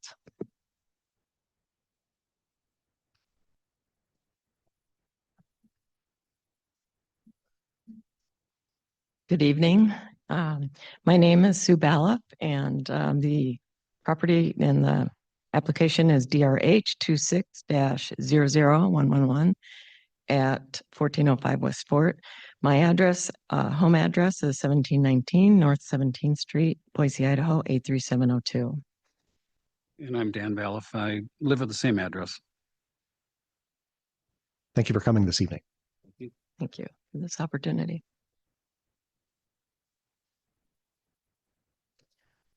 Okay, I think yes. Okay. I want to run through this fairly quickly. I assume that you received a full packet of information, but for the sake of the others also in the room, I'll explain the property and the timeline and then go through our proposal. Here's the property. It is a minimal traditional home out of the 1948, 1949 post-World War II infill era, minimal traditional. It's about 1,100 square feet, as Ms. Harris has showed you, with a separate garage ADU along the alley. The photos are one from 1977 when it was defined as a contributing home in the district, in the 4th Street district at that time. And then in 2025, in November, when we bought the home, that's the realtor photo. And the third photo is 2026 after we installed vinyl windows. Okay, to give you a quick overview of the timeline, in November 2025, we purchased the home. Unfortunately, we did not know that this was the Hayes Historic District that our home was in. That is our mistake, and we realize we have to own that mistake.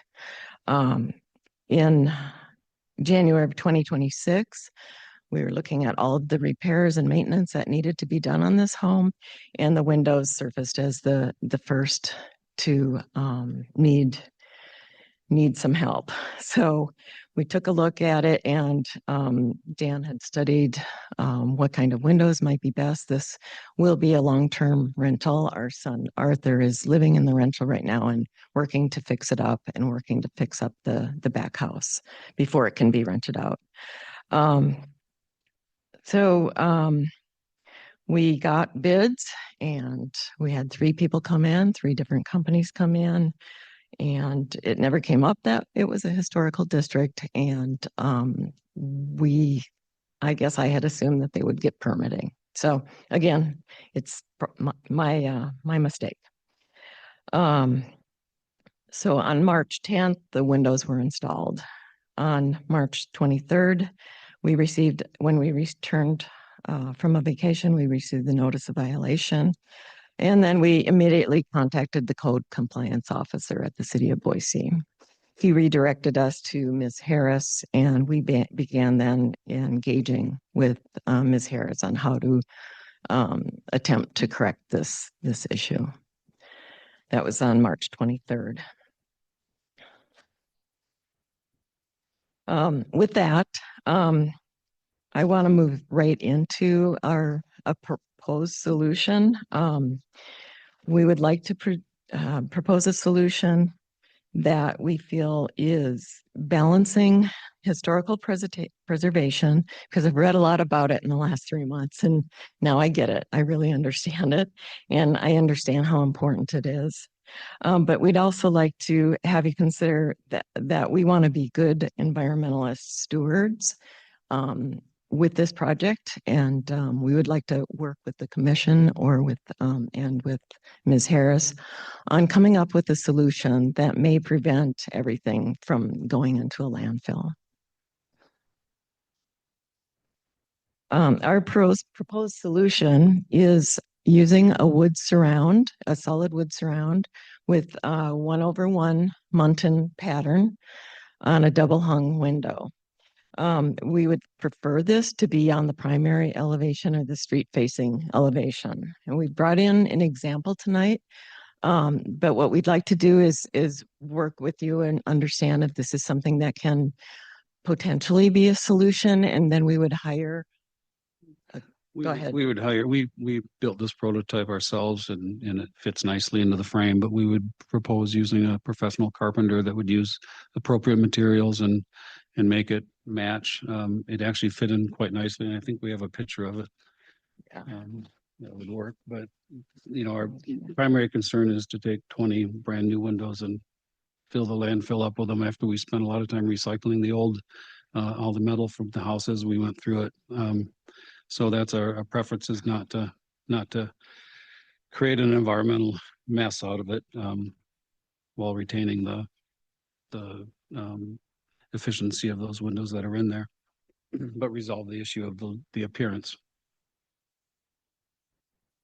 Also, I'm pretty clear on the information provided by the administrative staff that we need to have 1/2 inch muntins, that we would need a 2-inch recess from the window. So we've received that information from her on what would be required. We realize that this would not create, I guess what I'm trying to say is that we don't want to create a precedence. This is a unique situation, and we ask for your consideration due to this situation. The reason I'm asking for a primary elevation only, street facing, is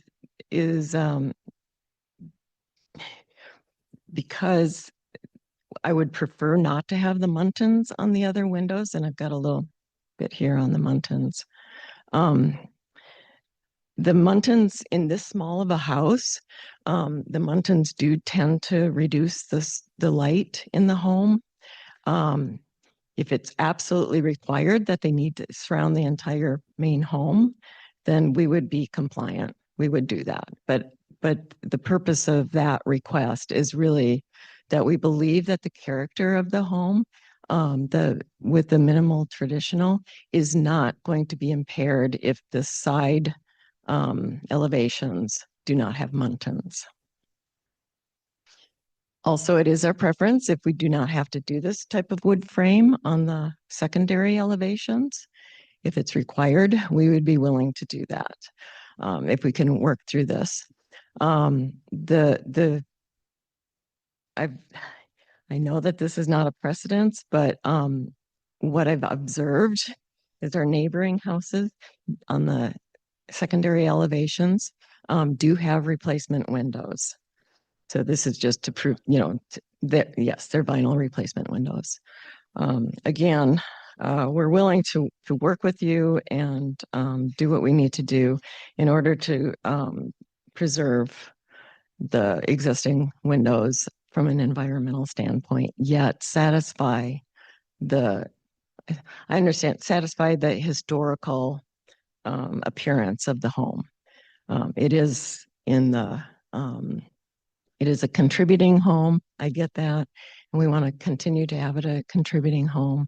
And this is what we'd like to have you consider. Thank you. Great. Thank you for your presentation this evening. Any questions for the applicant from the commission?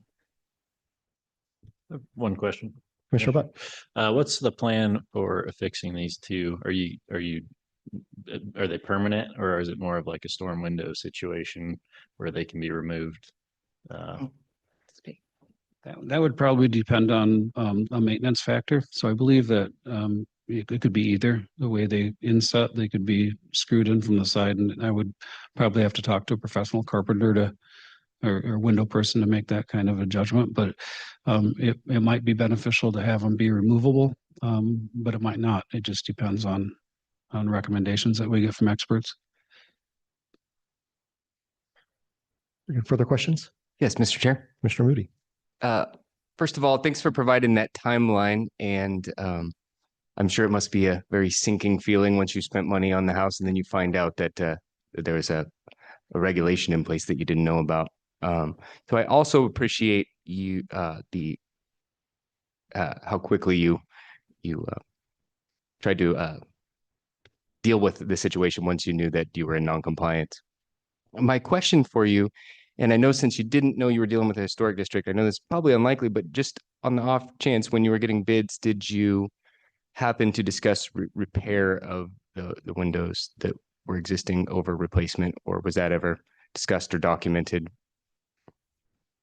The windows were in pretty rough shape as they were. I think you could see in the pictures that especially the screens, which are replaceable, were rusty and bent and actually painted brown in color. But we did not discuss that. When we lived in Northwest Boise, we just had replaced some windows along quite a while ago and knew that they were more efficient, and that was our thinking of it. So we didn't talk about repairing those ones. They were single pane and in pretty rough condition. The house had some elderly residents that hadn't been able to maintain it for a long time. So we've worked hard to try to refresh it and clean it up. Okay. Yeah. Thanks for that detail. Further questions? Mr. Chair. Commissioner Storti. I have a question. So when you do open the vinyl windows with that addition, does it become, how many horizontal lines do we see when they're opened? It's probably quite a bit. You want to speak to that? Yeah.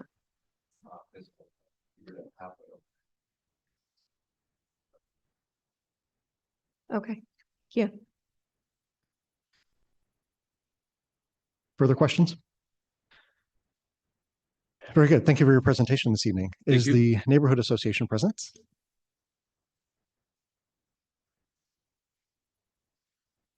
Sandy Herman, 1404 North 7th Street. We appreciate the effort, but that is the wrong one. We, of course, are dismayed by the economic and physical waste of throwing away these windows. No one likes that. However, we would like to see full remediation of the vinyl windows. We do our very best as a neighborhood association to inform residents, landlords, real estate agents, and contractors that the North End neighborhood is a historic district. Owning property in the North End requires a little more time and effort, and we are so grateful that the other applicants here tonight have chosen to go through the process, even if it means they don't get exactly what they want. The existence of other vinyl windows in the neighborhood does not justify the use of the material here. Adding, and they discussed this, but adding large trim molding around the vinyl windows that was previously not on the minimal traditional facade is not remediation, and in fact changes the facade and imperils the contributing status of the property. That of course would change if they didn't use quite as large a molding there. We are currently facing a rash of non-permitted new vinyl windows in the neighborhood, including some others on this very block. I know of at least 2 that have been referred to code compliance in the last month. NINA does its best to call code compliance while installation is occurring, so the entire home does not need remediation. We also try to calmly approach contractors and homeowners and educate them and let them know why we have called code compliance. We believe transparency is paramount, but we don't catch every project before it's completed. Many neighbors who are not on the board or not affiliated with NINA in particular are well aware of the HPC process and call and email NINA about code issues all the time. We do our very best to respond to these communications urgently and call code compliance when necessary. NINA puts out a quarterly newsletter hand-delivered to every home, and this month's issue, which unfortunately does not help this family, addresses going through the historic preservation process and specifically calls out vinyl windows. I personally have chased 2 vinyl window salesmen off my own front porch in the last 6 months, and we are doing all we can. But we would like to see the city and the HPC through the new historic preservation review take the following actions. These are suggestions we would have made had we been included in the historic preservation review process. We would like to see the city add some paperwork to closing documents when property changes hands in a Boise historic district. This document should acknowledge the existence of the historic district, stating contributing or non-contributing status of the home, and that alteration of the exterior of the home in the districts would require review by the city. This could be easily implemented by working with the very few local title companies. We would also like to see the city work with local real estate agents to educate them on historic standards in the historic neighborhoods. Most importantly, we would like to see some sort of consequences for contractors and specifically window companies. Most contractors, subcontractors, designers, and architects are well aware of the historic standards in the North End. Many of them are regulars here at our meeting. Even if this particular vinyl window contractor was unaware this house was in the historic district, they absolutely know that replacing all windows in a house requires a permit in the city of Boise. If they would have gone through the permit process, the project would have been flagged for historic review. It is pretty unfair for a homeowner to bear the burden of ignorance alone. Even well thought of and well-known companies try to do work without pulling permits. I've had to put my foot down and insist on materials acceptable in the historic district, acceptable in historic standards, pulling permits and going through the historic process for my own home. This while using a reputable, well-known, long-time construction and remodeling company. It is a well-known practice in the city that contractors work under the guidance that they are better off asking for forgiveness rather than asking for permission and ignore the permitting process altogether. There's almost no incentive to change that attitude until the city finds ways to make it economically inconvenient for commercial contractors to skirt the permit and historic preservation process. This will go on unabated. Fines and/or a temporary loss of business license needs to be considered. It would not take long before word got out that this kind of business attitude is no longer acceptable. I know we live in a state that values property rights, but we also are proud of our history. There has to be a way to protect the history and create an environment where those who play by the rules are not discouraged.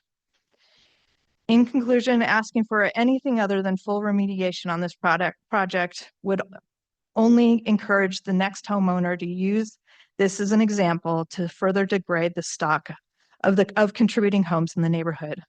Windows might be the most important part of the historic facade of any home. The loss of the mullion windows on this home needs to be addressed. We are sorry for the economic burden this represents, but any other position would not honor the work that most neighbors do to preserve, repair, and restore their homes. Any questions? Great. Thank you for those comments. Really appreciate that. Any questions for the Neighborhood Association? Just quick question, just based on your neighborhood knowledge. So there's signage for the North End Historic District. There's no signage, right, for the Hayes Street Historic District? There's not, no. There's not. So there's no like placemaking that if you're within the district. No, and you know, honestly, there isn't a lot for the North End either. It's, if you go into the Sunset neighborhood, it's very obvious that signage for the Sunset neighborhood is there, but we don't actually have a lot of signage in the North End. Yeah, and I think that's something that the commission, along with education, is placemaking and making people aware that they're entering and in these historic districts is something that should be explored in the future, and not lumping them together, making sure that you know you're in the Hayes Street versus the North End versus North End expanded. So something to consider as just some easy education and awareness. Agreed. Further questions? Great. Thank you. Thank you. I don't have anyone signed up to testify to this application. Is there anyone present wishing to speak to this one? Seeing no one present in person, no one online.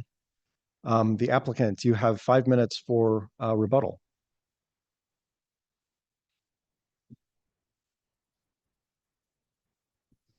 Thank you to your comments. And I don't know if I mentioned earlier, but once we get through all this, I would be very interested in helping to represent the Hayes District Historical Association.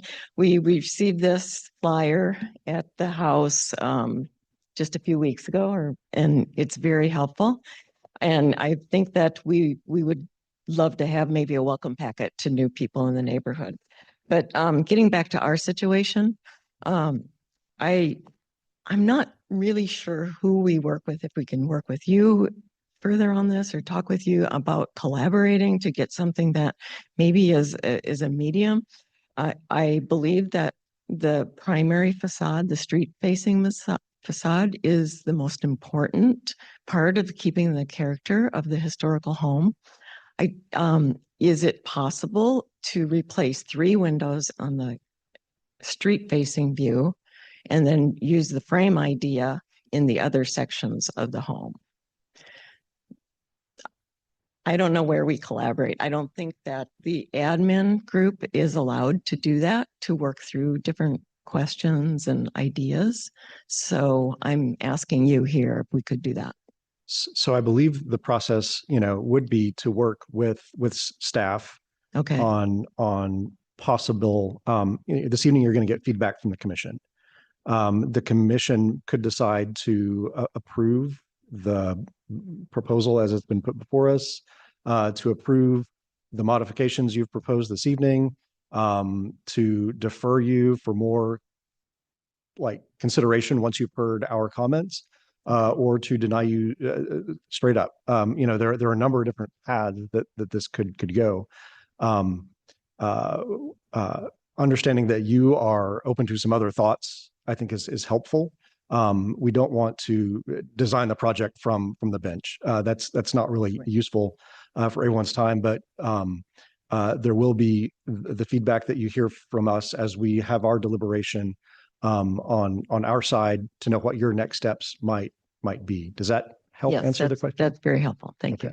Okay. And I just want to mention that I appreciate what Nina is trying to do with the education, and unfortunately this came a little late for us, but we assumed because we are in that transitional area along Hayes and an assumption obviously is a bad thing, that we were okay. And then with the other windows, but that were in the neighborhood, but working with realtors and working with the window companies to make sure that people are fully aware when they make an assumption would be very helpful. So I appreciate those efforts that you guys are discussing. That would be really great. And this newsletter helped a lot. There's also one last thought in respect to the environmental aspect. I did call Second Chance on Grove Street. We bring a lot of things there and use things from there. Talked to a guy there and asked him if he would take 20 new windows. And we went through, we talked about it, and he said, I just can't take them. We don't have space because we prioritize taking new from Lowe's or Home Depot. And he said that typically when they're pulled out, they're going to get damaged. So then I called the window company as well and discussed that. And he said they can come out, but we can't guarantee that they're not going to be damaged. And so I expect they will land in our landfill. Very good. Any further closing comments? Questions from the commission for the applicant or for staff? Great. I actually have one question, I guess, for staff. My concern is more with egress. Are we gonna, if we put this in front of a window and it's in a bedroom, is it treated like a storm window? Yeah. Mr. Chair and Commissioner Butt, I believe that that's something that you all can decide. If you believe that the applied frame is appropriate, then you can decide if how that should be fastened to the structure or if it should be removable. I can just answer the frame. We weren't proposing putting glass on the frame, so it would just be a frame around the existing vinyl. So it wouldn't have anything that would obscure or obstruct someone from exiting through a window. It does seem like with that lower bar, if the window is fully open, it would probably cause reason for second thought. Yes. Yeah, that's correct. I didn't think about that. Further questions? Great. Thank you very much. With that, we'll close the public hearing. I'll open the floor to the commission for discussion or decision. I'll just say the neighborhood association makes some excellent points. I agree with most everything that was said. Many municipalities require disclosure statements as a part of closing, that the buyer acknowledges that this is a special zone, that you've got special regulations that you've got to abide by. As part of due diligence for buying any property, researching the zoning requirements for that are basic elements to that transaction. And then the notion of this is not something that's allowable. It's unfortunate in this case that all these vinyl windows are in place. But perhaps there are other paths for the owner to seek relief or litigation for the people that did install them. I think there are a number of different options for that, but curious as to the rest of the commission for your thoughts on this one. Mr. Chair, I just want to kind of go over all the options since we were presented with quite a few options. Yes. So let me just make sure I understand this correctly. The city staff is recommending approval and remediation of the windows with wood clad and fiberglass, correct? That's the first option. Okay. The second option is what the applicant just presented, which was these kind of fake frames that reproduce a historical look. A third option was floated, which was to replace the street-facing windows with the correct windows, and then kind of leaving the side elevations up to the commission of what they'd like to see. is that all of the options? One moment. I'm going to Okay. maybe plead ignorance here and misreading.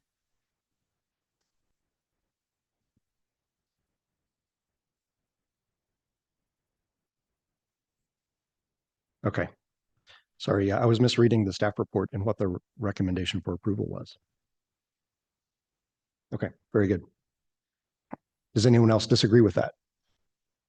Okay, very good. Okay. So it sounds like overall, the city, everybody needs to be educated about the process for historic preservation. We know that's an issue. It's becoming a prevalent issue. And I think if we keep letting people slide, that's got to be a bigger issue where people will not come to the commission, will not come to the city, will not get a permit to do the work that they're supposed to be doing. The first guideline is to repair, then replace. So coming to the city and talking to staff about finding a reputable business that can repair your historic wood windows is first and foremost. That is the most, economic, environmentally feasible thing, right?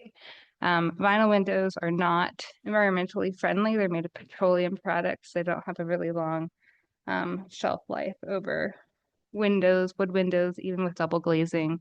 There's all sorts of improvements you can do to historic windows to make them more environmentally friendly and whatnot. I think a compromise here would to be maybe replace the front 3 windows and then any other windows that you could see from the street on the side. So I don't know how many windows that is, if that's 1 or 2 on each side, but adjusting or replacing those. And then the stuff that you can't see towards the rear, letting those go. Because I don't think that necessarily is a great solution. It's hiding something and also concerning about egress as well, the Commissioner Butt had brought up. So I would be open to approving it with the replacements at the front and then potentially a number of them at the side. I don't know how many you can see from the side. But I think we need to hold applicants and property owners and window companies accountable in Boise, because if people just keep getting a slap on their wrist, then we won't have a historic district anymore. So those are my thoughts. Mr. Chair. Commissioner Moody. So, yeah, again, to echo some of the sentiments here, as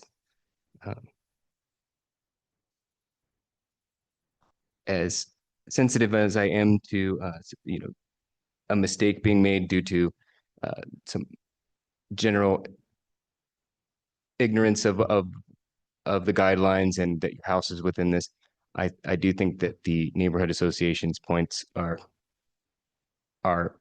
what our guidelines are intended to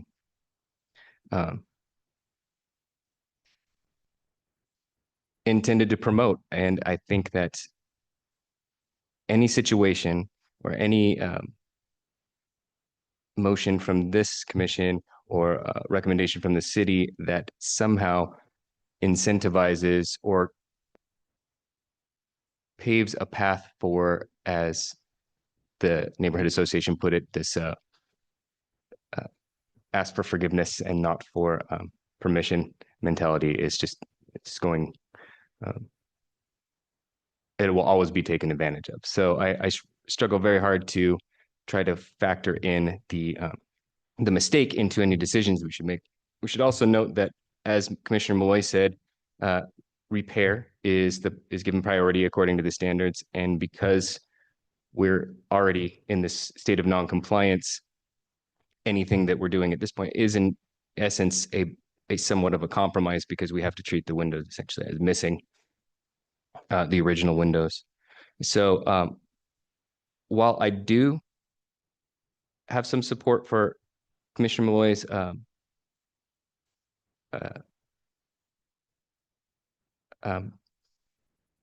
her proposal to approve this based on that condition. Another option would be to defer this, as you touched on earlier, and have them work with staff to come up with exactly how many windows might need to be fully replaced to, since we don't know exactly how many are actually visible from the street based on the information we have. That does lengthen the process here, and perhaps it would be best to give them a determination today. However, if we want to be maybe more surgically accurate in dealing with this, defer, have them work with staff to replace those that can be seen from the street and treat the ones that can't be with this option that the applicant proposed. So I'd be open to that option as well. I mean, that said, the house is weather tight. There are windows in place. Should we choose to defer?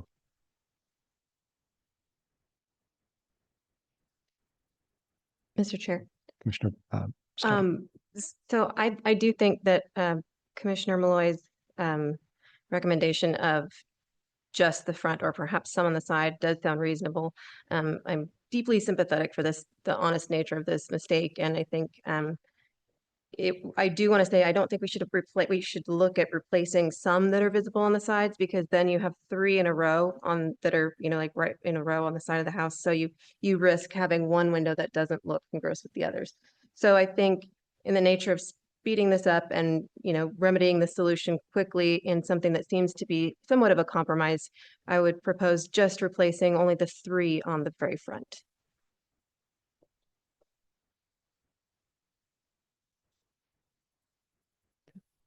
Mr. Chair, again, knowing that we have a little bit of discord going on with, 3 in the front, potentially some on the side, unknown, this makes me lean towards supporting motion to defer this, to have them work for staff to ascertain what staff would approve. And I should say not what staff would approve, given the fact that we've already replaced, but what they would have approved had they been approached with the proposal prior to the replacement of the windows. Or recommended it for approval, I should say. So then, as a part of the deferral, then the general direction from the commission would be to work with staff to figure how far down the sides of the house to go. Is that what you're suggesting?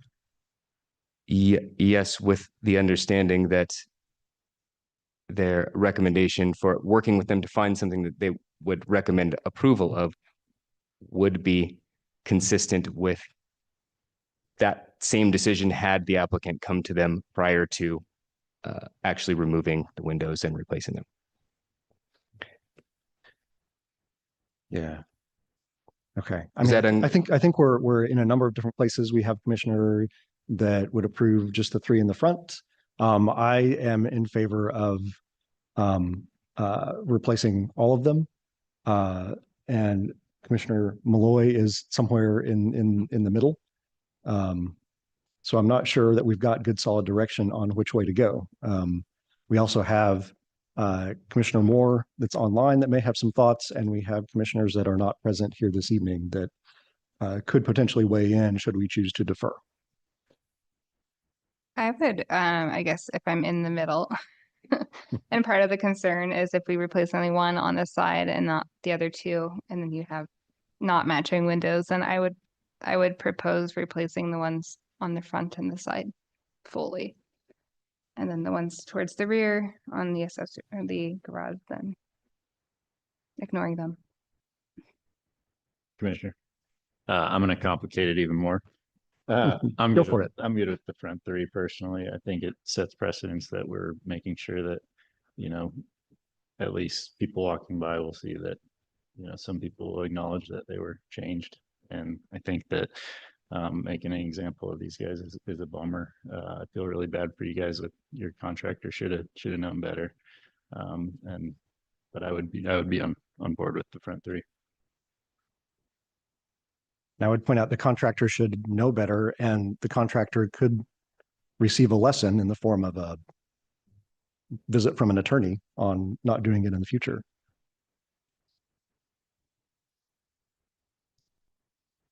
So with that, is there a motion that anyone is willing to put forward? Mr. Chair, I will make a motion. We'll see where it goes. I move to approve DRH 26-0011 with the staff recommendation for the material and configuration for the front facade and the two side elevations. Have a motion. Is there a second? May I second, is this still open for, can I add to this here or? You can ask for a, what's the word, a friendly amendment. Yeah, the friendly amendment would be the only thing that was left out of Commissioner Malloy's motion was the treatment of the non-side elevation and facade, the rear elevation windows with the proposed trim pieces. Are we having them do that or just leave the windows alone? I was just gonna leave them just because of the egress issues. I'll second that. Right. We have a motion from Commissioner Malloy, a second from Commissioner, oh, where'd you go? Moody. Will the clerk please call the roll? Malloy, Aye. Parks, Nay. Moore, Aye. Moody, Aye. Storty, Aye. Butt, Aye. 5 in favor, 1 opposed, motion carries. Very good. I know we just have one case left, but the chair needs a 5-minute recess.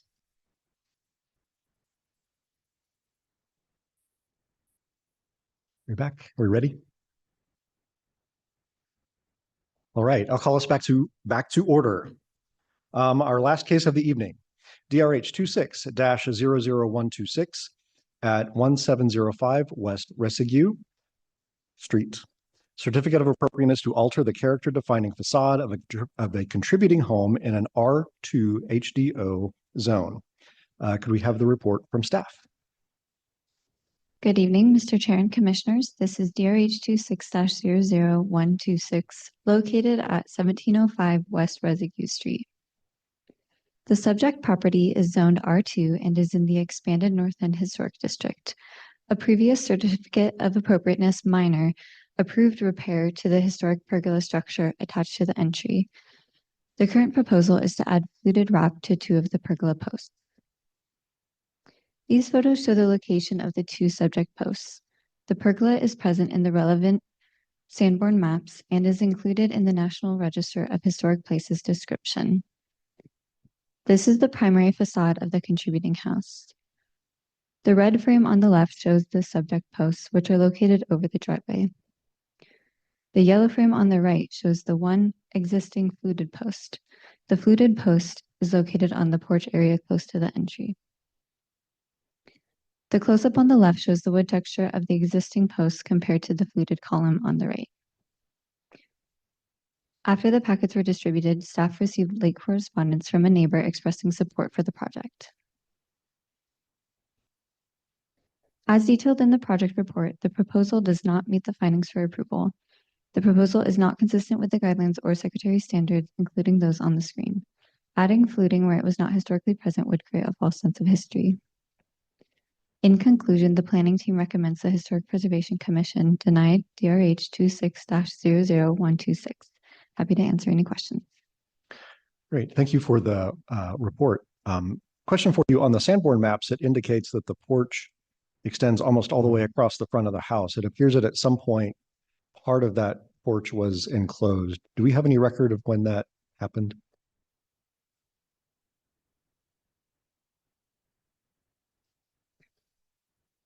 I can pull up the Sanborn maps if you'd like, which might be helpful to answer the I question. mean, the 2 that are in the staff report in 49 and 56 both show it open, kind of an open porch at both of those dates.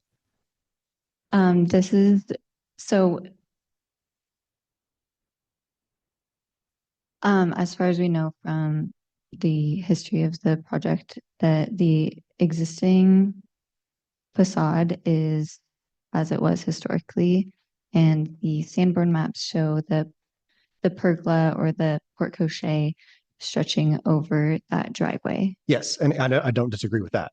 But as we're looking at that photo on the lower left, the portion of the front porch that is in, see how the front porch doesn't go all the way across the front of the house?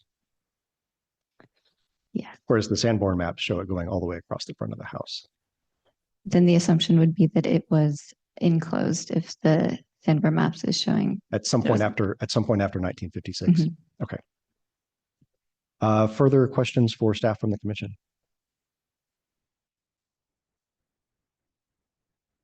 All right, hearing none. Is the applicant present? Yes. Please step forward, state your name and address. Hello, my name is Joe Levitch. I'm at 10097 West Silver King Court. And I'm the contractor on this project, representing the homeowner who's traveling. I did bring a thing to show what we're proposing, which is some fluting of 2 columns.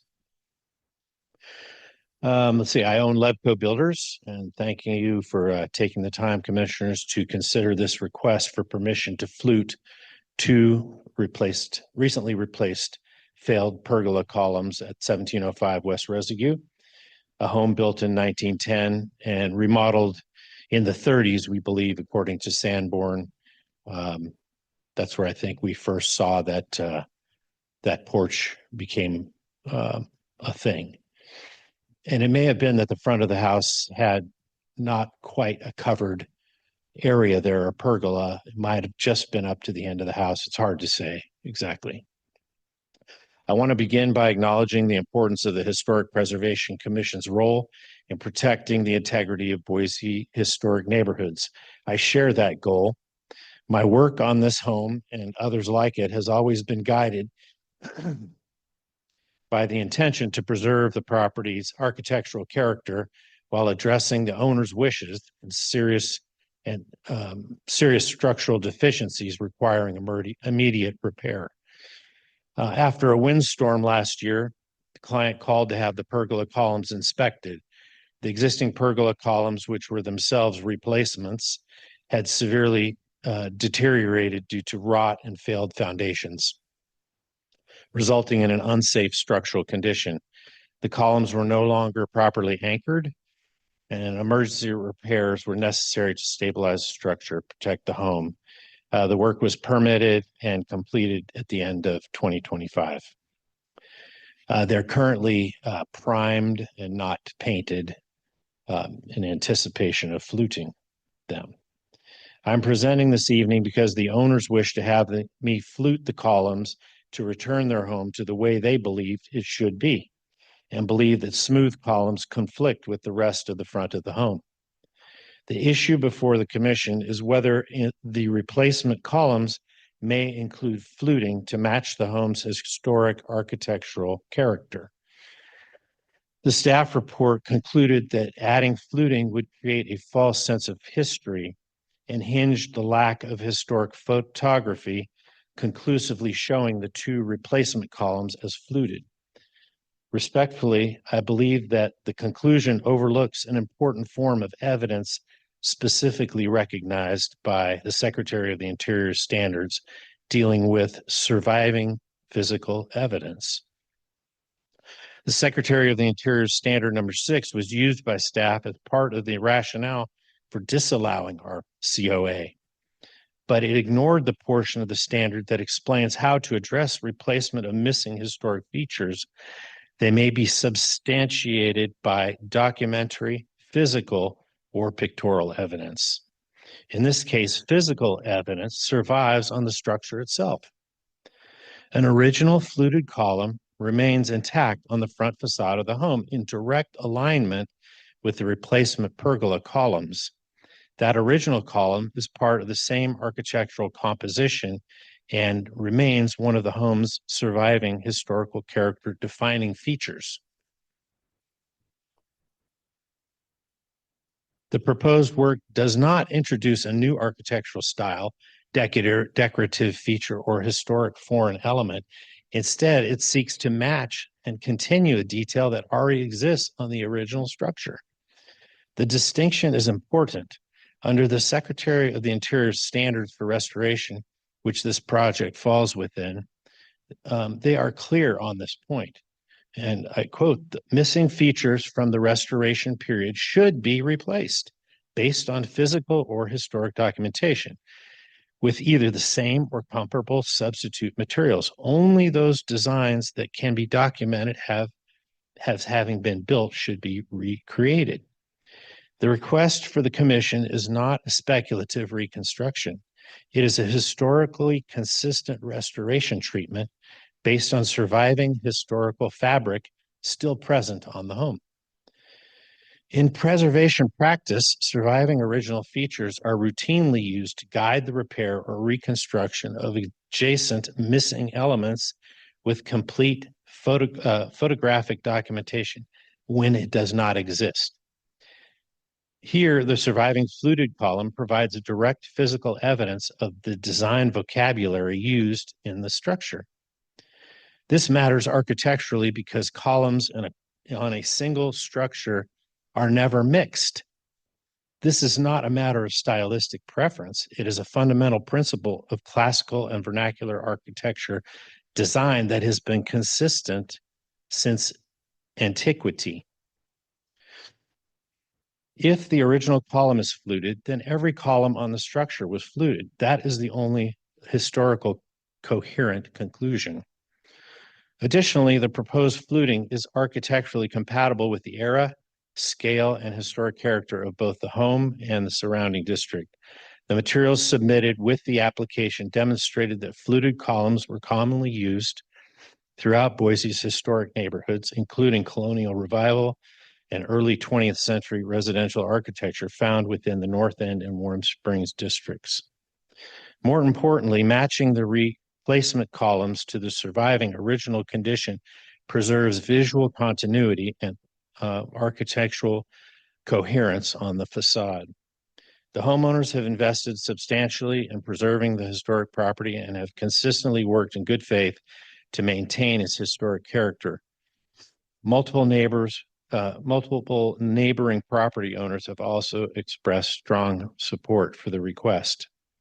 For these reasons, I respectfully ask the Commission to overrule staff's recommendation for denial and approve DHR 260126, the certificate of appropriateness for adding fluting to the replacement columns. Thank you for your time and consideration. Thank you for your presentation this evening. Any questions for the applicant from the Commission?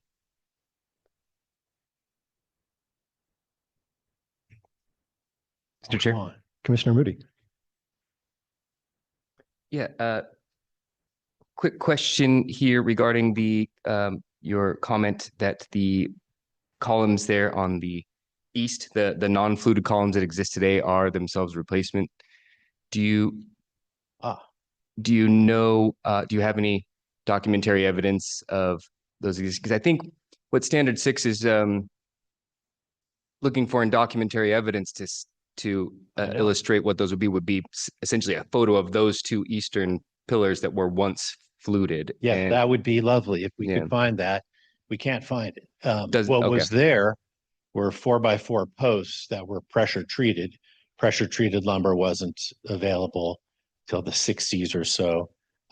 My suspicion is that because the roof was built poorly, poor workmanship, that they were replaced probably every 25 years or so. So maybe 4 times since I got to them. The roof was actually balanced on the posts and there was a chain attaching them. There was no connection. So it was poorly built and the roof structure allowed for water to do intrusion. So I'm sure this was the 4th or 5th one. So yes, I would have loved to have found evidence of originality in the beams, but they were long gone. And so the only thing we have to go off of is it would have been ridiculous for me to suggest that we take the fluting off of the last remaining column and make them all smooth. And so it made much more sense to continue the fluting around to the side. Okay. Thanks for that detail. And based on your professional opinion, your expertise in this, when might you presume the last replacement of those might have been? You said that pressure treated wood wasn't an available material in Maybe- the 60s. Maybe the 60s. It's hard to say. I mean, there was no Right in evidence of permits related to repairing or replacing them. There was some evidence of originality in that the cement that that was sitting on the ground, it was like a paver, maybe down maybe 6-8 inches. It had a spike up in it. That was the only thing connecting so it was above the frost line. And let's face it, code has come a long way. We now know building science has come a long way. And so we rebuilt it correctly, structurally sound. And this last little ornamental piece is what I think would be frosting on the cake, and why I'm passionately pleading for the ability to add some ornamental fluting. Okay, thank you. Very good. Further questions for the applicant? Great, thank you. As the Neighborhood Association. Sandy Herman, 1404 North 7th Street. We appreciate the enormous effort the applicant made to research the use of fluted columns in historic Boise. And this is sort of the rare time where I am fairly convinced by the words of the applicant here live. I think if we can confirm or have fairly decent evidence that that fluted column is what was there originally, we should match that. As he said, it's you don't change the kind of column when you're building. You build with all the same kinds of columns. So Nina would like to remind the applicant that if they obtain approval, they have a binding contract where they are promising to do what is outlined in the conditions of the approval, including the use of specified materials. Failure of the applicant to uphold their side of the contract could result in fines and revocation of the permit. We also want to remind applicants to be considerate of neighbors, communicate with them during particularly disruptive parts of the construction process. Any questions? Great. Any questions for the Neighborhood Association?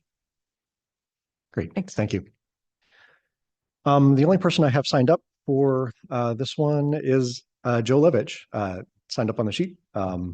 Is there anyone else present wishing to testify to this application online? Nowhere, right? You have 5 minutes for rebuttal or closing comments. Did you so choose? I don't think there's anything else I could say.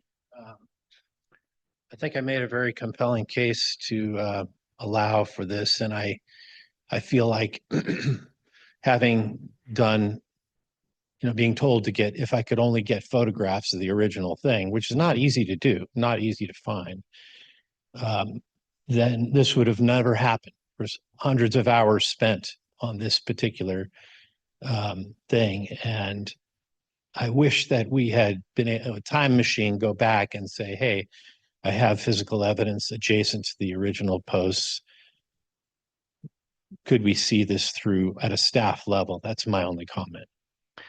Do you, to the Neighborhood Association's point, do you have thoughts on the existing column? Yes. And its originality? Yes, I think it's without a doubt original. In fact, the plaque that states the house is on the historic register is on the plaque itself. I mean, a plaque is on the column. So. But yeah, I think we could test it for lead paint. We could do a lot of things, but it looks completely original to me. Okay. It's supporting the second story. Or the pergola or the porch. The post it's not itself, really a pergola, but that is fluted 10 feet away is supporting the second story. Gotcha. Thank you. This is the first time I think you guys have ever agreed with me, so thank you. Further questions for the applicant? I guess I just have one quick question. Do we know who the architect was of the house? The original architect? Yes.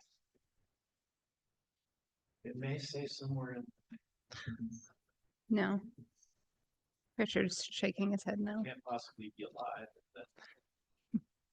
We architects are known to be pretty full of vinegar and last a long time, but I was just thinking if there's a turtle on a Hummel or anything like that, there are plans available that we could cross-check to see if the column was fluted. It's kind of interesting that it's fluted, just because of the style of the house, but I think at this point, if it's not original, it's also historic, so. is that a further question for the applicant, or are we ready to close the public hearing? We can close the public hearing because he said he doesn't know. Okay. With no further questions for the applicant or for staff, we'll close the public hearing, open the floor to the discussion for the commission, and render a decision. I guess I'll just open discussion real quick and repeat what I just said, which was, it's kind of interesting that it's fluted for its style of being a craftsman. Normally you would probably just have pretty smooth, larger columns like that's there, but at the same time, it's probably been there for over 50 years, which makes it in itself historic now. So, which makes me guess that the other columns may have been fluted. The columns that were replaced are definitely not the right size. I mean, that's easily seen based on just the evidence that we have. But I guess I'm not too bothered if they're fluted. Mr. Chair. Commissioner Moody. Yeah, I would say the applicant's answers to my question brought me over to the support a motion to approve side of this. And the two considerations are, I think that's compelling evidence that he brought for the fact that they were in fact replacements if they are pressure treated wood. So I could see that being there. And we know that, or to date, we have no actual documentary evidence presented, at least, to show that these were once fluted. So in the lack of that existing evidence there, I think the documentary evidence again becomes this other column that we have that's fluted, which, as Commissioner Malloy pointed out, is likely original. But even if it's not, it is now historic, especially if that plaque's been there since. You'll have to tell me what year this went on the National Register. The whole neighborhood is indication that the neighborhood is part of the historic. It's not the house specific, but it is on the list. Am I right? Well, and I did not intend to breach the non-public portion of this meeting here, but it is a contributing property. Yes. So just to sum it up, that I would support a motion to approve this this application. Which I don't know, my brain just automatically recoils against that, because you obviously always have to go off of what is existing as the guidelines say. What is the existing condition, and use that as your basis. But as others have said, there is compelling argument for questioning that and knowing that those columns are not the original ones that have always been there. I think raises question. I think that's fair. The question is, in the spirit of the guidelines, in the lack of documentary evidence and with strong evidence of replacement, they may have been replaced in the last 50 years and themselves now become historic too, as the contractor mentioned, it might have been in the 60s, right? So they might be within that threshold. At what point is it appropriate to pivot to other documentary evidence, on that associated structure? Or for speculation to what was historically there, but also to the point, it is rare, at least in my observation, for a different column to have been used when you've got multiple columns on the porch. That was kind of the purpose of my question earlier to staff. Originally, this was entirely an open front porch, and at some point that right-hand end was enclosed. But that earlier documentation or something might have hinted, well, if we had some other columns to help us know which way the balance shifted, that would have been helpful, but that obviously doesn't exist. Yeah, we're down to one. Right, yeah.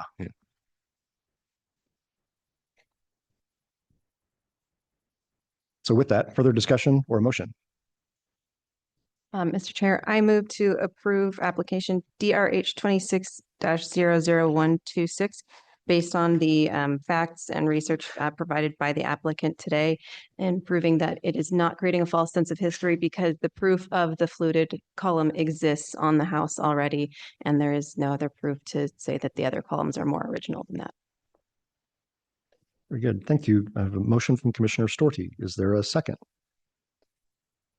I'll second. A second from Commissioner Moody. Will the clerk please call the roll?